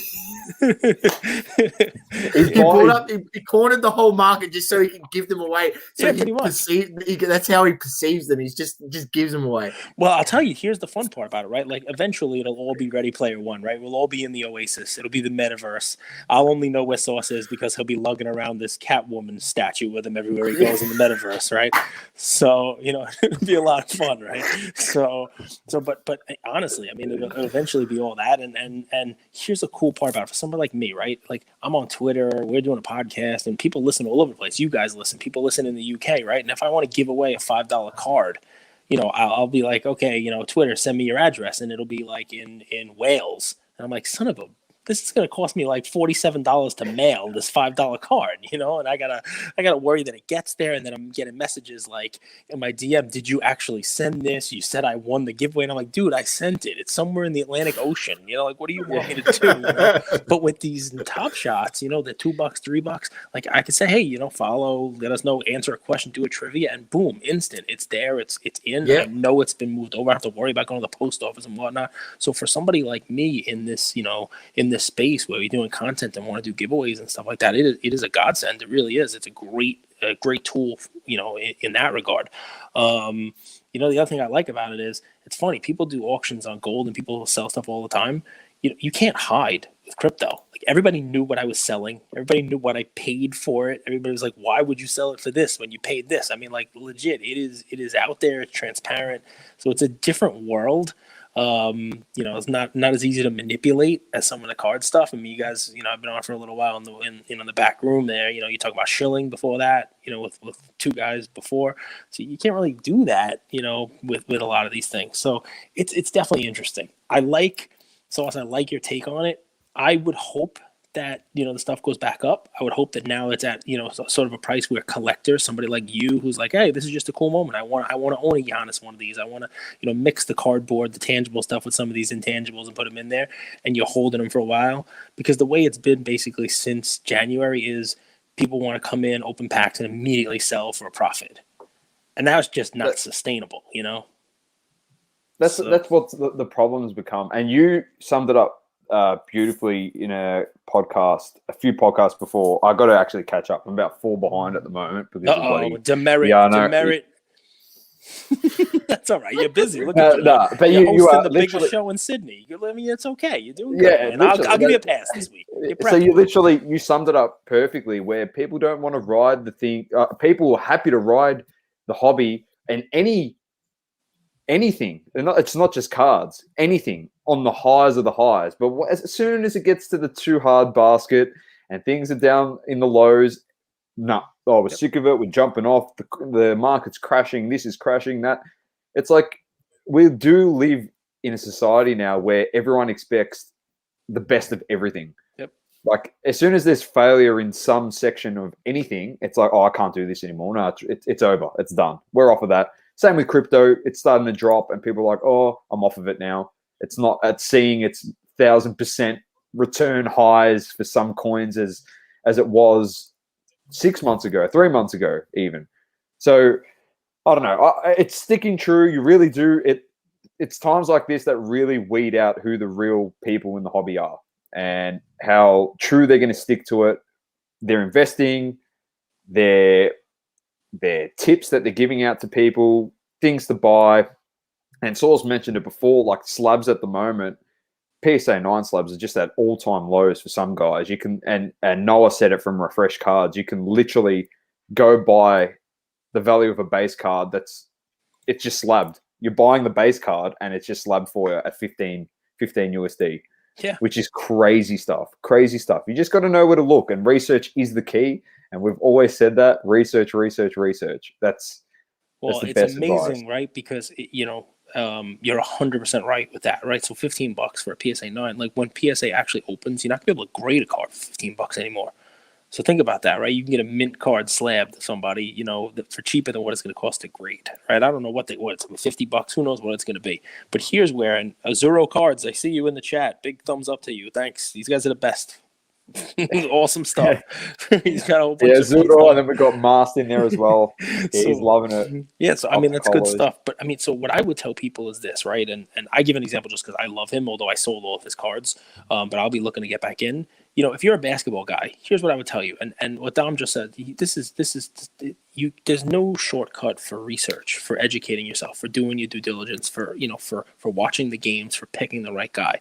But what I would tell people to do is this: take advantage, not just of Top Shot while it's down, take advantage of the slab prices while they're down, take advantage of this modern, right? Because these modern, the Prism PSA 10s, they're not going to be worthless, right? They're going to have value. They're just not going to be, thousands of dollars for these things. But, take a look at whose contract's up this year in the NBA, right? And buy them now as the season ends when no one's looking at him. The great example I give, Devontae Graham's contract's over, right? I love him, and he was great a year ago, and he got a little injured this year, and LaMelo came in and took basically, stole his lunch from him. So he wasn't playing, he wasn't doing anything, you name it. But the kid can ball. He's not somebody who's going to be in the Hall of Fame one day, right? And he's definitely not on the same level as, Zion and these guys. But you could buy his PSA 10s for like $20. 10s of his rookies, right? In a couple of weeks when nobody's looking at his stuff, or in a month when no one's looking at basketball at all, you probably $15, $16, maybe you get a lot of 10 of them for $150, right? And then the news will come this year that he signs with the Clippers, or he signs with the Bucks, or he signs with Luka and Dallas, or whoever he goes and signs with, and a whole new fan base is going to be like, oh, let me go grab his cards. And then they go from 15 to 30. And you've just doubled even before he even plays a game. Like you could buy him now and sell him before he even sets foot on the court again. And there's a dozen names like that. It's just one name I'm throwing out there. And it really doesn't matter what team he goes to. He's going to go to some place that's going to pay him money to play, right? And that hype, that additional news is going to be an impetus for that card to go up and you make money on it. So there's those type of plays that are going to be out there that are different than just, like I say, like just slab every rookie you get in the world. Like, oh, I got Cam Johnson in a pack. Let me just send it to PSA and automatically it's going to be 5x my money. It's not the way it works, right? Have a plan. Well, listening to, I think I mentioned this like a few weeks back, and not Cage, that's you, the crossover with Josh and Chris Hoge, and they actually mentioned that someone inside PSA, a few people had actually got in contact with him and said that pricing was going to be around about $99 for a card. $50 to $90, like $100. Like it makes sense, right? Because they're not going to open right away. They won't open bulk. They won't open value right away. Right now, the cheapest is 300. So my guess is in beginning of July, you'll see them open up the level below that, and maybe it'll be $100. And then maybe in August or the end of July, they'll open the level below that, and maybe it'll be $50. And then eventually, I mean, we had Nat Turner on the show, and he did say in no uncertain terms that they're going to open up some sort of value thing. Yeah. You know, they're definitely going to do that, but who knows when? And I mean, guys, listen, I'll tell you, it's great that they announced that, you know, they're up to date on logging the cards in. I got a quarter two submission, Q2 2020 sub that I sent in Q2 2020. I sent it in June of last year. So we are what now? A month away from the end of Q2 2021, and my thing's still in grading. And it's a 28 card modern Pokemon. 28 modern. I mean, like if I gave it to Sauce, he could grade it in like 6 minutes. You know, what are they doing with it? Why is it taking the full year? I mean, pretty soon we'll be in Q3 2021. So it's great that they're logging stuff in. How about they grade some stuff? That's just my take. I don't know, man. Hey, look, I don't know. I've never sent the card to PSA, so I can't speak on the grading experience. Hey, we wouldn't know, Cage, because Nat hasn't come on our podcast. So Nat, if you're listening to this, if you happen to catch this, and we'll tag you, go on these guys' show. You know, especially Sauce has never graded a card. Convince him why he should grade one with you, because I know you need the business because you don't have a backlog or anything.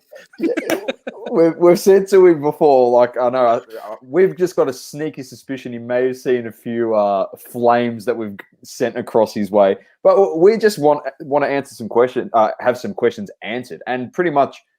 Not for anything. He doesn't really have to answer anything pre-Nat Turner takeover. It's really, we're keen to see what he wants to do going forward, if he's going to keep some pre-Nat Turner. Ziggy No in the comments has thrown up that PSA used to be $10 a card. Come on. Yeah, look, those days are long gone. $8. There you go. Yeah, $8. When I first started grading in 18, you do bulk for $8.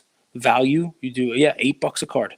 I'm telling you, $8 a card. So how I first started getting into this, and you know, bringing up the bankroll a little bit, dude. I was buying every 2012 Prism base card I could buy, $2. Andre Drummond, $2, grading it for $8. It was $10, and selling it for $25. And a PSA 10 for $25. Klay Thompson, I bought every Klay Thompson I could for $12 to $15. I was in those for $20 to $23 for PSA 10s, and I was getting 10s on almost all of them. Just buying them on eBay raw. $8 to grade cards. De'Aaron Fox. That's incredible. Yeah. Same stuff. Go to shows, buy Prism base cards, $3, $4. DeAndre Ayton's $4. De'Aaron Fox, $5. You know, basically whoever you want it, you grab them, you send a bunch in, and it was, you know, you want to say grade 100 cards, it costs $800. Yep. Can't do that anymore. No. But that was a huge thing.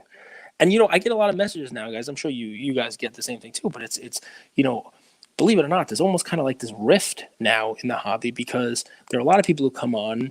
You know, we had on Putnam and Shea Way Vlogs. They're starting their own podcast also. We had them on yesterday, right? And, you know, they talked about how they got in, and they were in 17 and 18 and, you know, buying these cards and flipping the cards. And I'm going to tell you, I got a bunch of messages like, you know, you got to speak for the little people. You got to speak for the people who got in it this year who weren't able to just grade dryer lint, get a PSA 10 and sell it for, you know, $1,000, because you could basically send anything to PSA. They'd grade it high and you could flip it for 5 to 10 times the value. And then cards were going up the whole time anyway. Whereas now it's not like that, man. You know, you got to know what you're doing. Exactly right. Ziggy actually put something in that makes a good point. And I'm going to just like, you know what I do. It just segue into something. Yeah, like he said 3 years ago, BGS was the leader for modern and PSA was for vintage. But BGS was literally the standard that we held everything to anyway. They were king. BGS was king. PSA, people still slab with them, but BGS was king. Yep. And a lot has changed.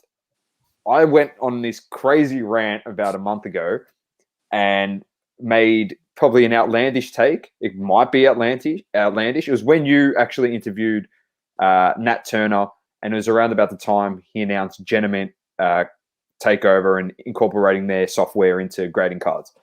Now, I came out and said something ridiculous where now you're actually sponsored by HGA, Hybrid Grading Approach, which is congratulations to yourself and Andrew, which is fantastic.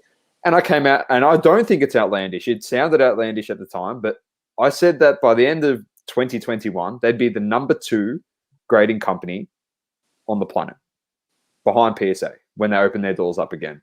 I just want your thoughts. I'm not trying to slander BGS, but all I'm seeing is progression from all these other grading companies and even new grading companies coming onto the scene. At least some of them, it's like, I'm not going to send cards there, but you know what? I respect your approach. Different looking slabs. Like, you're having a go. But I'm not seeing anything from BGS. I'm seeing zero.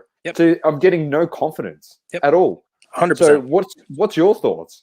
So it's easy one. I'm going to get Sauce to pay attention here because he's the guy who actually owns some NFTs. You don't. All right. So this is my comparison, right? So I'll give you my hot take, right? My hot take on this is, and maybe a statue does something, man. I'm gonna love this statue. I'm gonna have my daughter draw like your portrait with like a Catwoman statue next to you, something like that. I'll send it to you. So NFTs. This is the year of NFTs. I'm gonna tell you, 98% of them are gonna be worthless, probably by the end of the year, if not a year from now. The ones that will survive are the ones that will have some form of utility to them. Right. And I talked to Rob G about this, about his, Gary V is doing, attaching things like his VCon convention and then Zoom calls and whatnot with him. Right. That's not going to just be NFTs. That's going to be this entire hobby. It's going to be you guys. It's going to be me. It's going to be grading. Right. The ones that are going to survive are the ones that are providing some form of utility, some form of value to people. Right. So don't just come on and make jokes and hot takes. Provide value. Give people a way to survive when the market is crashing. Give them a way to survive and navigate the waters when they're choppy, not just when everybody's going up. And when it comes to grading cards, so here's my take. And you guys are right. The podcast is sponsored by HGA now, but that doesn't mean I'm not grading with anybody else. It doesn't mean I'm not talking about anybody else. It doesn't mean I'm not telling you, that each one has its benefits. But here's what I mean by utility. You know what I'll grade with HGA? I'll grade with HGA. I happen to love checkerboard cards from Optic. You ever see these cards? They're pretty cool. They're like, they actually have like a checkerboard background. We have a couple. My son has like a Jared Allen. He liked him when he's playing on the Nets. I just pulled a Jonathan Taylor. There's a really cool, I think it's still on eBay. I mean, I talk about it a couple times, so maybe somebody bought it. Really cool Lamar Jackson.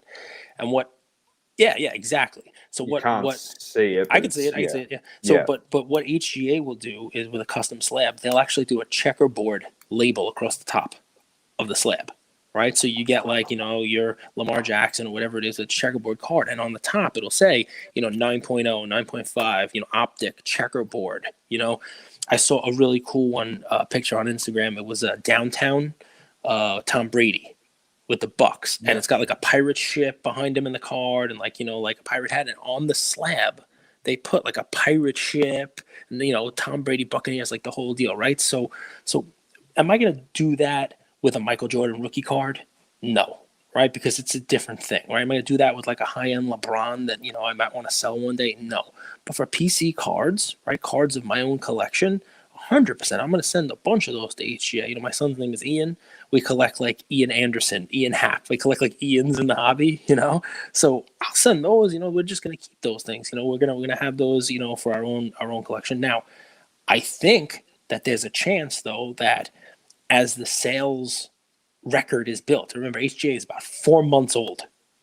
They're in like month 5 right now, right? But as the sales continue, as they fix customer service hiccups as they happen, as they fix the math on some of their slabs, as they do their stuff, and they continue to deliver, sure, they could make some inroads, but so could any of these guys. You know what I mean? And I think the difference is you see somebody like HGA actually coming out and saying, like they did today on a live, they said, look, if you happen to have waited more than 10 days or you happen to have waited more than 30 days on a 30-day, send us an email and we'll refund you, and you'll only pay the next level, right? If it was more than 30 business days, we'll give you the difference between 30 and 60. You know what I mean? The customer service is just unbelievable. It's the best. And look, you got to hope it stays that way, right? Because they are limiting the amount of cards they're taking, which makes it easier to do customer service, right? PSA, it's unlimited amount of stuff, so they would have to have an unlimited customer service. But you also have to realize what goes into that, right? Think of the restraint that's there from a company that has, I don't know, 300, 400,000 cards sitting ready to be logged in, but they're not letting you. They're not there. They won't take your money. It's like, here, take my money. That whole like take my money thing. Like and they won't take it because they know by taking it, it's great up front, right, to get that cash in the door. But if they can't man it, it just kills their brand, right? Because they're not going to have the customer service to man it, not going to be able to do it. So let's extrapolate what we just talked about over to the other grading companies, right? What has Beckett done? Like what innovation have they done? What changes have they done? Like what are they doing besides relying on the Beckett name? Nothing. Absolutely nothing. Could they market it better? If I were them, I'd be out there talking about like the black label, talking about, like how that black label, Beckett gets 2 times the price of, of a PSA 10. But you know what? Instead, they just sit back, they do nothing. And now in some recent auctions, I'm seeing BGS 10s sell for the same price as PSA 10s. You got to realize unfortunately. Yeah, I mean, you got to see what goes on with the market, right? So right now, it's an investor-heavy market. It's not a collector-heavy. It's not the old hobbyists who are in the hobby who were the people who were doing Beckett before this. It's people who are a little far into the hobby. They're just in it to invest, and all they know is PSA 10. If I buy something, it's got to be in PSA 10 because I'm going to sell it, and anyone who I sell it to is going to want it in a PSA 10. Seriously, that's true. It's true. That's what's going on with the hobby right now, right? So that may change. Ziggy, I think it was, who you had in the comments, who brought it up. Yeah. He's right, and I'll tell you, I've said this on the show a couple times.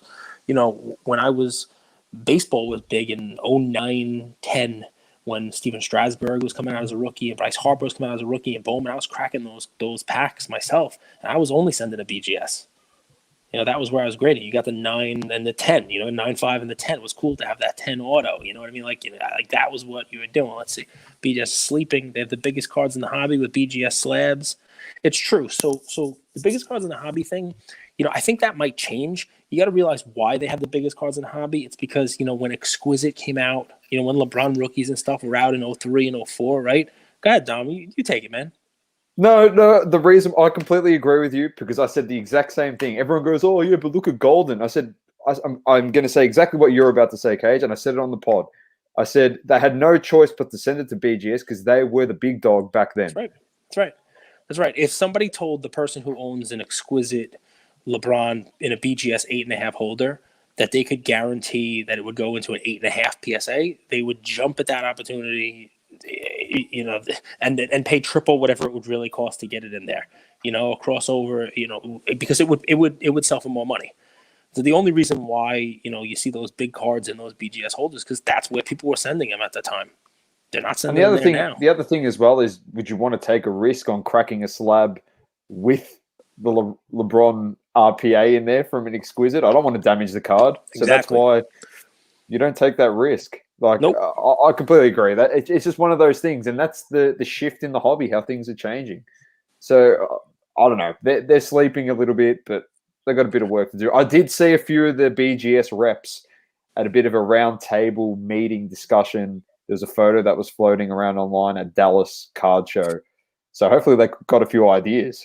Yeah, I mean, listen, that's the thing, right? I mean, anybody can step up and make some changes and do something different now, right? I mean, that's the key, especially in the grading space. And I think these guys are going to have to, because you think it was easy for people in the hobby who got in 17, 18 to make money because no matter what it is you graded, it was up 5x, right? Well, think the only people who had it easier than that, 3 people had it easier than that. The guys who were bribing people at Target and Walmart to get the retail, when you were bribing a vendor and you were getting retail and then you were flipping that on eBay, those guys were doing well for themselves, right? They were doing all right. Those guys who were buying $20 blasters and selling them for $150, they were doing great, right? The LCSs who were suffering for a couple years and selling their products to break even, who are now getting boxes of like UFC Prism at a cost of $155 and selling it for $1,200, those guys are doing fine too. Those guys are doing fine. But the people who are doing the best, people who are literally printing money, and I mean American dollars, not that crap you guys use down there, the grading companies. The grading companies are the ones who are printing money. I mean, like literally, like people are grading like their dog shit. Like it doesn't matter. Like let me take the dog for a walk. Oh, I look. What am I gonna do with this plastic bag? Oh, let me send it to Beckett. Like literally. And when you got it back, you could sell it for 5 times the price on eBay. So those guys, they had it easy. That's not going to last. That's not going to last because, first of all, there's a lot of grading companies. There's a lot more people vying for your grading dollars. And second, I'm going to tell you the truth. they're chasing some people away. They really are. I mean, I know people who came into this and were grading stuff with me, sending me cards to grade for them. You know, look them over, you name it, last year, starting in, you know, June, July, you name it. And they're now saying, I don't even want my cards back. You know, which is bad because, you know, you get the combination of, you know, the market's down plus, you know, cards are being graded tougher. I can envision this little fun tidbit. I can envision a couple of like group subbers who have, you know, thousands of cards out there, you name it, and that they don't get paid until the cards come back graded. I can imagine people being like, I'm not paying you. When those cards come back, I don't even care. I know they don't show the grades until it is, but, you know, you got some people who are like, I don't even care about the card. Like, even if it comes back as a 10, it's probably not even worth, you know, what I sent it to you to grade it for. So it's going to be interesting what happens. It really is. I tell you one thing, Cage, was, you know, I was going down that road of, you know, I was just picking up bases and base stuff, optic or whatever, select, prism, you know, with all intention to grade at base rookies. And I didn't send it. I didn't send any of it. I sent a few of the things to the bigger cards when I sent stuff out to SGC, when I sent some grading stuff there.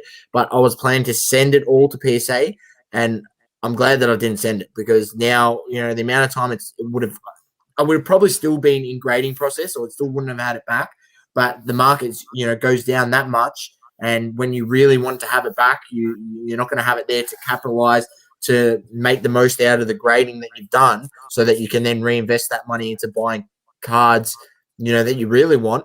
So it's probably better that I didn't end up sending them, because I probably would have ended up with all these upcharges. Who knows? And you're stuck with these cards on an upcharge that's now not worth as much. So you're 100% right, man. And what are you going to do instead, though? So that's the big question that everybody's going to have for the hobby going forward, right? Because I talked about this one of those days where I was angry. Somebody sent me a message. I went on a rant about how, you know, it was a hobby house of cards kind of thing, you know, and, you know, that provided the legs for the table. You know, that for the last couple of years, what has really propped the high end of this hobby up, what has allowed a lot of these cards to kind of, you know, go crazy and let other people, you know, kind of get into these cards they weren't able to do, was that coloring up.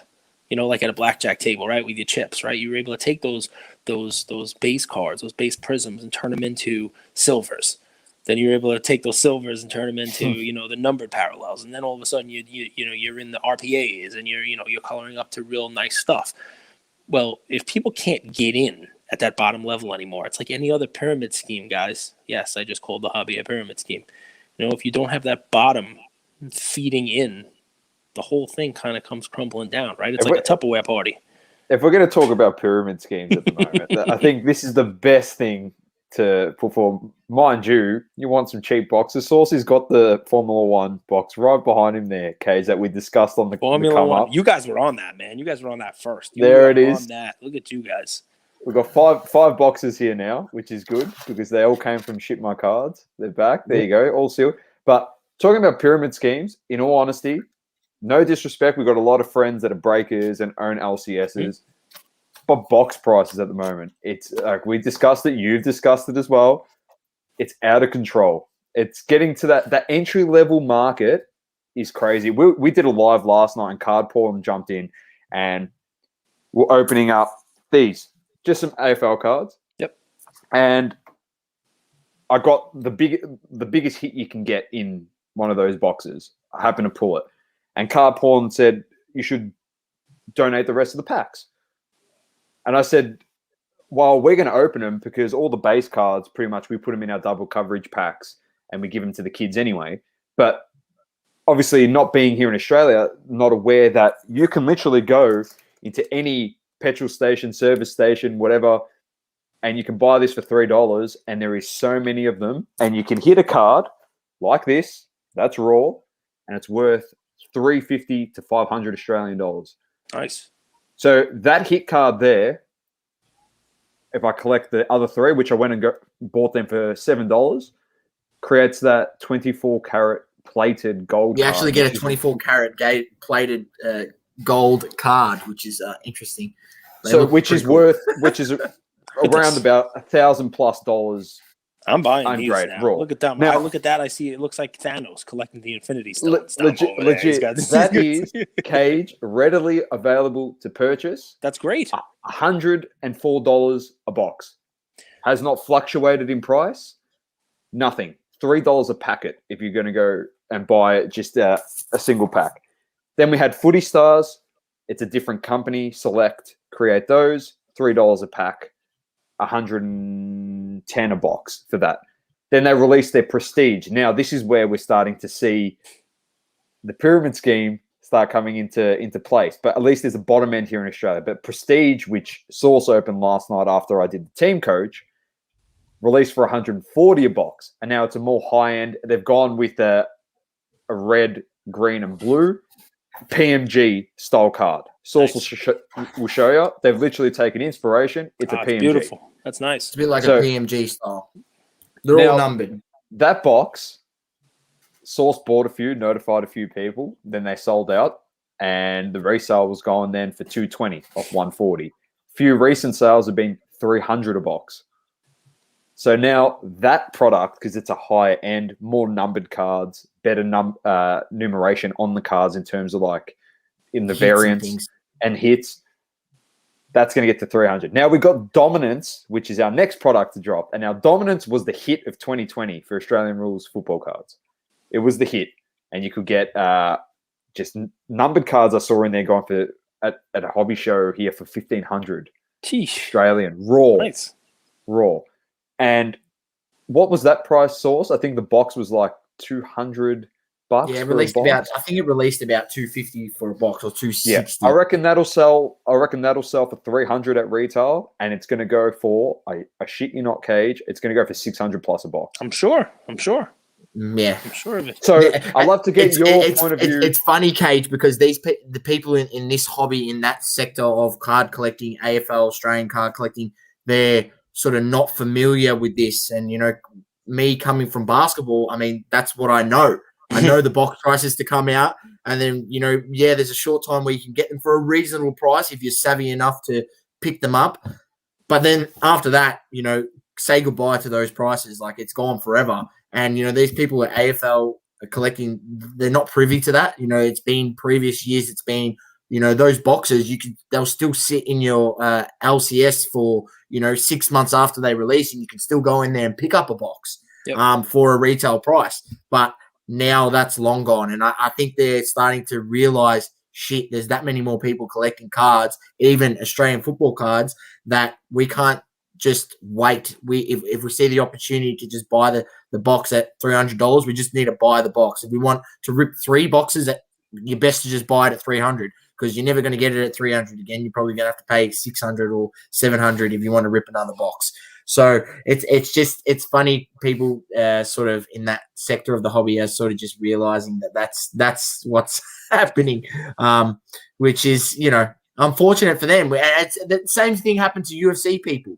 You know, UFC collectors prior to the sort of the Panini Prism hype and that sort of UFC, and you had obviously Sports Card Investor talked about UFC cards one time, and we all know what happens when, you know, he mentions something on his YouTube channel. So it's just, yeah, it's every sector of card collecting is up. The roundabout is just the box prices as well. The roundabout with the box price, box prices are at least. The point I was trying to get to is at least we've got $100 entry point. Yep. So that's why I want to get your take on NBA and NFL and even soccer at the moment. Yep. The entry point is at the secondary market price on release. Yeah. And then the secondary market price now after release is what the box potentially could have got to after 3 months. Yeah. It's just mind-boggling. Yeah, more. Yeah. So I'll take it 2 ways, guys. Number one, I'll give a pass to some of the guys who are marking the price up now. A slight pass, and here's why.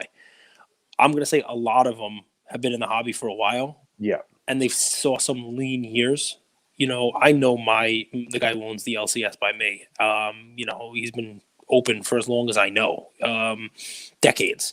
And, you know, I'll tell you, a couple years ago, he came to me and he's like, here's what Topps needs me to order to stay in good standing with him. And he's like, you know, it's a women's wrestling thing, or, you know, a soccer thing, or Star Wars. You got to like buy 3 from this column, 4 from this column. And he's like, hey, would you take a couple of these for me at my cost from Topps, just so that I can stay in good standing? And I'm like, of course. You know, he's going to give me decent prices on the basketball, the UFC. I was getting cases of UFC. I mean, he was going to give me decent prices and not mark him up too much on the stuff. I can't have him lose his, thing, right? I can't have him lose his top stuff. So I'll buy some stuff at cost. Who cares? Take a little bit of loss on it and make it up on the rest of it, right? So someone like him who was basically dumping product at cost just so that he can stay in good standing, I don't care if he makes money now, right? I don't care. Yeah, he can make his money now because he wasn't making money like crazy, but there's a limit to the greed. So let me tell you about this guy, right? So, and this is not everybody, right? But so he got one box allocated to him of UFC Prism from Panini. One box, the whole store, one box was his allocation. And they charge him $155 for the box. He sells me for $250. So I only open one box. I pay $250 for it. So obviously he made a little bit of money on it. He's able to keep me happy, and I'm able to open one box of Prism for $250. I'm not paying $1,000 for it. Obviously he could have charged me a lot more.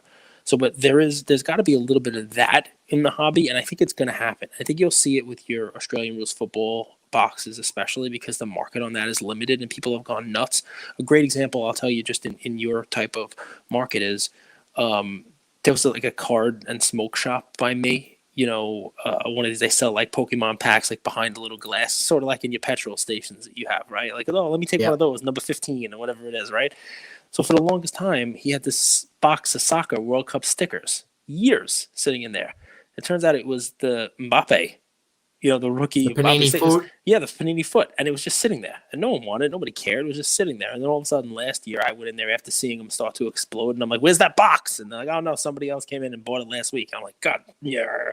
So this is a new phenomenon, right? Where people are trying to grab everything, right? And here's where the rubble hit the road. If I'm right and that bottom level of the hobby is sort of going to start to leave, they're going to start to make an orderly exit, or maybe a not so orderly exit, right? Because the grading of every single little card in the world, it's not happening anymore. They're not getting 10s. No one's breaking everything. I think you're already starting to see it because I posted today on my site, on Instagram, I posted when Target came out today and they had Bowman mega boxes available on their site. And I'm like, I tried to get to my payment wasn't working, Kate. I couldn't get sorry, man. Listen, I got two. I seen your post. I tried to get them. I'll send you one. Like, I tried to share. I only bought two myself, but that'll be a Friday open with Ian, But the thing is, they were up for a while. Like, they were up. They didn't sell out right away. I think they had like 90,000 of these boxes, and it's not a bunch of grown men doing, battle royale at the card line in Target. It's just everybody can buy them. But people are passing on them, and it's funny because it's the same people who will complain on Twitter and Instagram, like, oh, the kids, there's nothing for the kids. No, the Select didn't last. The Select sold out in like 37 seconds.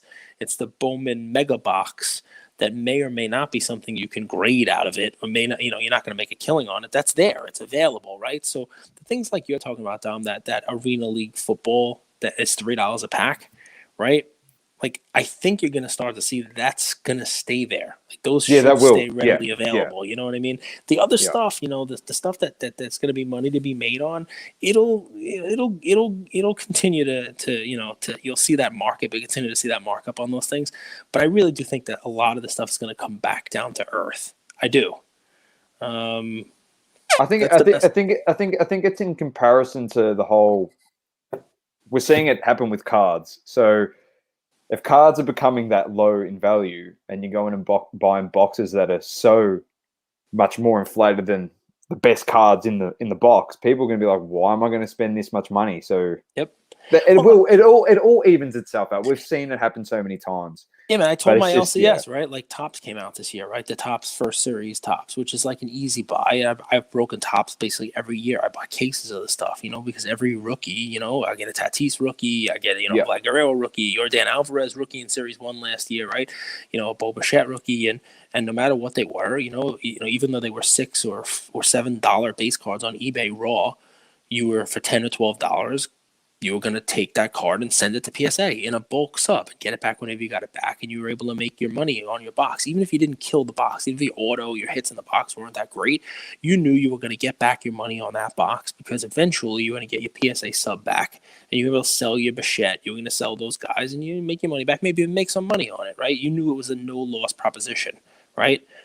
That's not the case anymore. Series 1 here, PSA is closed, and Joe Adele's in there. And what are you doing? You're not going to send Joe Adele's base card for $50 to get it graded. Definitely not sending it for $300. Heck, PSA, the basketball prism cards. Look at the pop on LaMelo. And think of the difference. And I've talked about this a couple of times. I think it's going to be kind of like a bell curve. Where it's 18, 19, 19, 20, these prism cards, they're going to be worthless. And it's kind of crazy because you got Ja, and you got Luka, and you got Zion, and you got these crazy awesome guys in that set. But, I think maybe the 2021s, they'll start to be pops more like the 16s and the 17s. Yeah. Right. Or maybe the 14s, maybe the Jokic ones, maybe the Joker ones, or, maybe the Tatum. It depends. We'll see how many there are. But definitely the other difference is going to be that second tier. Everybody was grading DeAndre Hunter. Everybody was grading, like I say, Cam Johnson. I really, I have nothing against Cam Johnson, but I always use him as the perfect example, right? Like everyone was grading. In this year's class, there are people like that, right? There's Denny for Washington, there's Isaac Okoro, there's these second or third tier basketball guys that you pull out of a prism box, but people aren't going to grade them. It used to be $10, you grade it, you sell it for 50, 60, $80. Darius Garland, and then when he gets hot, great, somebody has his card in PSA 10, right? But that's not going to happen. Star stock, that's what I say. That's it. And that is, so that's what we talked about with utility and kind of changing the game, right? So that's the key here, right? Just like more content is being created, more vendors are coming out, more fractional shares. Star stock is a perfect example of it, right? Because, maybe Star stock A becomes a viable alternative, right? And you don't have to worry about the eBay stuff. You don't have to worry about it's no backsies, man. Correct. It's easy stuff, So yeah, and there's other people doing other things like that. We just talked to Whatnot the other day, another platform that's doing stuff. That's a very interesting platform. I just joined that recently. What's that? What's the platform? I'm not familiar with it. I'm not familiar with it. So we'll get you involved with them also, guys, because it's sort of like a clash between breaking and content, right? So I like it. I think it's pretty cool. I've just joined up. Yeah, so we're gonna do some stuff with them soon too. Maybe even we'll do some trivia, we'll do some live shows, and do a giveaway. I was talking to them about doing. I have a couple sealed Marvel boxes. I love that Marvel stuff. I may do a free Marvel break. We'll get giveaway packs and stuff like that to people who are in the live. Ask trivia questions. What size shoe is Andrew, and whoever guesses he's a 4.5 women's gets a free pack. Stuff like that. I love how he has a cheap shot because he's not here to defend himself. So even if he was, yeah, I know. And unfortunate for Andrew, all three of us would probably gang up on him at some point. We love him. But, guys, listen. I saw some pictures at the Sydney show. It looks like it looks like really happening down there, which is great, man. I saw people waiting online. I saw some cool stuff. That's pretty awesome. 800 plus people expected there, so that's just from Sydney, obviously, probably other parts around Australia. No Melburnians. Grayson unfortunately couldn't make it. Cherry was there. Charlie and Dale were there, but Grayson was unable to make it. We found out off Charlie yesterday that he was actually in the airport lounge and got turned away because there's a 4 p.m. cutoff to get into Sydney before they shut the borders on people from Victoria. So interesting stuff, but it's awesome. We spoke to Joel before, who's been listening to us for a very long time, and he was just saying it was fantastic, and it was just an awesome representation of the hobby here in Australia and the different genres, whether it's Yu-Gi-Oh, Pokemon, Dragon Ball Super, Dragon Ball Z, and then the sports cards, Magic the Gathering as well. And he just said it was so awesome. Someone asked a question about what was the theme of the hobby hangout, what's everyone chasing, but he just said that it was just so varied. And I think that's because it's the first major show we've had here in this country. So I think everyone's just more happy to just enjoy everyone's company, meet each other. Since the hobby boom, we've all been in lockdown here in Australia. So really, we haven't had the chance to all meet each other and travel and do that stuff. And so it's just awesome. Eventually down the track, once we get 5, 6, 7, 8, 9 shows put together in a string along there, and then NFL season's upon us, I think we will see maybe the hobby hangout in October, which is meant to be here in Melbourne. I think we might see a theme there, especially with NBA ready to ramp up again, and NFL would have just started its season. So I think there might be a few guys. Well, if you guys are doing it again, if it's October, my birthday's in October, maybe I'll take a trip down to Melbourne for my birthday. It'd be nice. It's a big one. We're actually, I don't know if the borders will open here for July. Nice. You might not be able to come in, but we've got invited Comic-Con, Oz Comic-Con here are putting together a trading card section. Cool. And we're going to be there. We're two of the ambassadors for the show, and we're going to be there and do a live podcast. And we've got some crazy ideas, and we're actually going to approach you and a few other guys over in the States and make it a bit of a online panel where people can just walk by, ask questions, and you can just chew their ear off, chat them away, Cage. You guys, listen, whatever you need, you know we're here for you. I love what you guys are doing. It's great that you guys are getting some recognition and, you know, you're doing stuff like this and people are reaching out to you and stuff like that because you put out quality content. You know, you could tell when you listen to you guys, you care about your audience, you're giving them real value. And if you keep doing that, the listeners will come, the followers will come. That's ancillary. Just keep doing what you're doing, keep growing, and keep showing up every day. It's 12:30 here in New York. It's it's 12:30 a.m. You're a over machine. here in New York. So I'm gonna hit. Hey, I gotta see. When I came on here, it was a real competitive game. The Clippers Dallas. What happened? I missed the end. Did Luka Magic, have a 40-point triple double? So the word is obviously we've got in one of our group chats we got a lad by the name of Shane. He's a very passionate Clippers man. And I love to rag on playoff potato, as I like to call him, PG. He's also known as.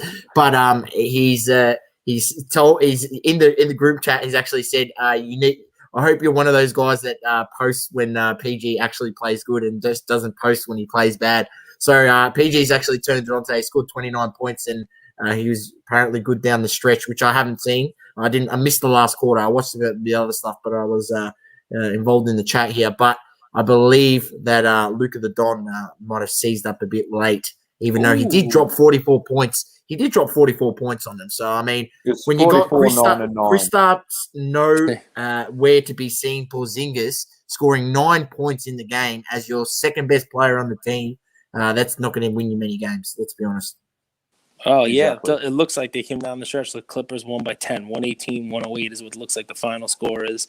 And, because when I came in here, it was a pretty even game, pretty even right at halftime. It looked like it was, a pretty even game. Luka had like 26 at the half. But, hey, listen, more competitive games. That's what we want. I love it. Cage, before we let you go, and we're probably going to end the live on this, but where can people in Australia find you? And we'll direct them straight to you anyway. So, I love it, guys. So my personal, it's Luka Nation Cage Lawyer. The podcast is Luka's Tigers and Bronze. We got a page for all of our content and all of our group called the Luka Nation Network. So that's a lot of stuff already there. But we're building content up. I got a show weekly called The Come Up with Cage that these guys were my first ever guest on. This is an inaugural show. I love it. So here's the fun, guys. These guys will answer your questions. They'll help you out. So will I. All right. So, you want a second opinion? You want a better opinion? I'm just kidding. But I'm not. So no. Just send He's me not message, kidding. He's not kidding, ladies and gentlemen. We know it by now. He's not kidding. Hey, sometimes when people ask us questions, don't worry. We go to our friends and we'll ask Cage something and we'll ask all these other people in the hobby something, Chris Hoge and everyone else. That's what we do. I give them their card ladder is an amazing tool. I give them a big shout out today. 100%. It's amazing stuff. And we got a bunch of Have you seen the new feature where they can track the pop, how the pop report so goes you're up? back because you're busy. I gave that was, believe it or not, my play for today was to use card ladder because of that. Like that feature actually saved me from an investment that I was thinking about buying a football card that has gone down 50%. And I thought it was because of outside features. I'll just tell you guys, it was Devontae Adams on the Packers. His Topps Chrome rookie card has gone down 50% in the last month or so, right? A couple months. And I was looking at it and I'm like, all right, this is a buy because the reason why people are selling it is because of all this baloney with Rodgers. He's in Hawaii with his, Shailene Woodley and, Miles Teller, and there's pictures of him all over the place. He's not reporting to camp. And I thought that was the reason. But I looked at card ladder and believe it or not, in the last couple of months, the pop of that has doubled. So it makes sense that the price has been cut in half. And I wouldn't have even, because if you just look at the pop report, you're not going to be able to see that growth over time. But Card Ladder actually is showing that. It's showing that the snapshot of how it's grown, and it's that how the supply affects the demand, and that affects the price relative. So, I mean, it's a huge tool. They were actually, my play today was use that. There's enough stuff out there in the hobby today where you can make real informed decisions, like buying stocks. You do research. Merrill Lynch has their info on stocks, Market Watch. I mean, the same thing going on with the hobby right now. And you got people like you guys, people you can reach out to with questions. We got a bunch of groups also. If you're not following us, give us a follow. And we have, I think, like 30 or 40 Instagram groups. Different modern, vintage. I got one. I'm trying to lose a little bit of weight. I'm down about 20 pounds since we started this Lucan Nation Fit family. I got more to go, man. But we got guys in there. Keep going. I was in there today. I told the guys I'm going to cheat today. I need chicken parm for dinner. It was a tough work week. So, I'll work it out tomorrow. But yeah, guys, listen, keep doing what you're doing. You need anything, just message me. We're here for you. It sounds like you got some real cool stuff coming up down the pike, and we'd love to be a part of that too. Keep doing your thing. Thanks Gage. Appreciate it, man. Thanks for jumping in. All right. That was nice. That was nice of him to jump in, which is awesome. Appreciate that a lot. Hopefully we gave some good discussion there for people. A few tips in the hobby that you picked up on from Cage and from Saucy and I. So any final people that want to jump in, anyone else that wants to talk about Hobby Hangout, wants to jump back in, say a few words. If not, I'm going to open up these 2 Domros fat packs. And then I think we're going to end it on that, aren't we? And Saucy and I are going to call it a day. I'm going to go get a feed. I'm going to sit down and watch the footy. Can't believe Luca the Don ended up losing. So now I've got to listen to Shane Panther. Shout out to him. Talk shit for the rest of the day. So legit. Can't be I'm going to have to go back and watch that last quarter and see what happened, because it was very, very close heading into the last. Because I think there was 1 point in between it. Legoat, Lukey's boy. Here's a nice one. We'll send this to PSA on a $99 sub. Tyrese Halliburton. This is good. This is actually good. Isaac Okoro. Here we go. James Wiseman. Skylar Mays. And Saban Lee. Yeah, they're trash. They're no good. But that was some good rookies there. All right, last one. Call it quits. Big thanks to everyone that jumped in. Chesh, Azuro, Mast, Refreshed, Joel, Tyson Beck, Cage Lawyer. Really, really appreciate everyone. Have I missed anyone, Source? He's the best card photo in all the hobby. Got everyone. Sorry. Forgive me. Zach Levine. And we've got another green and yellow laser coming up.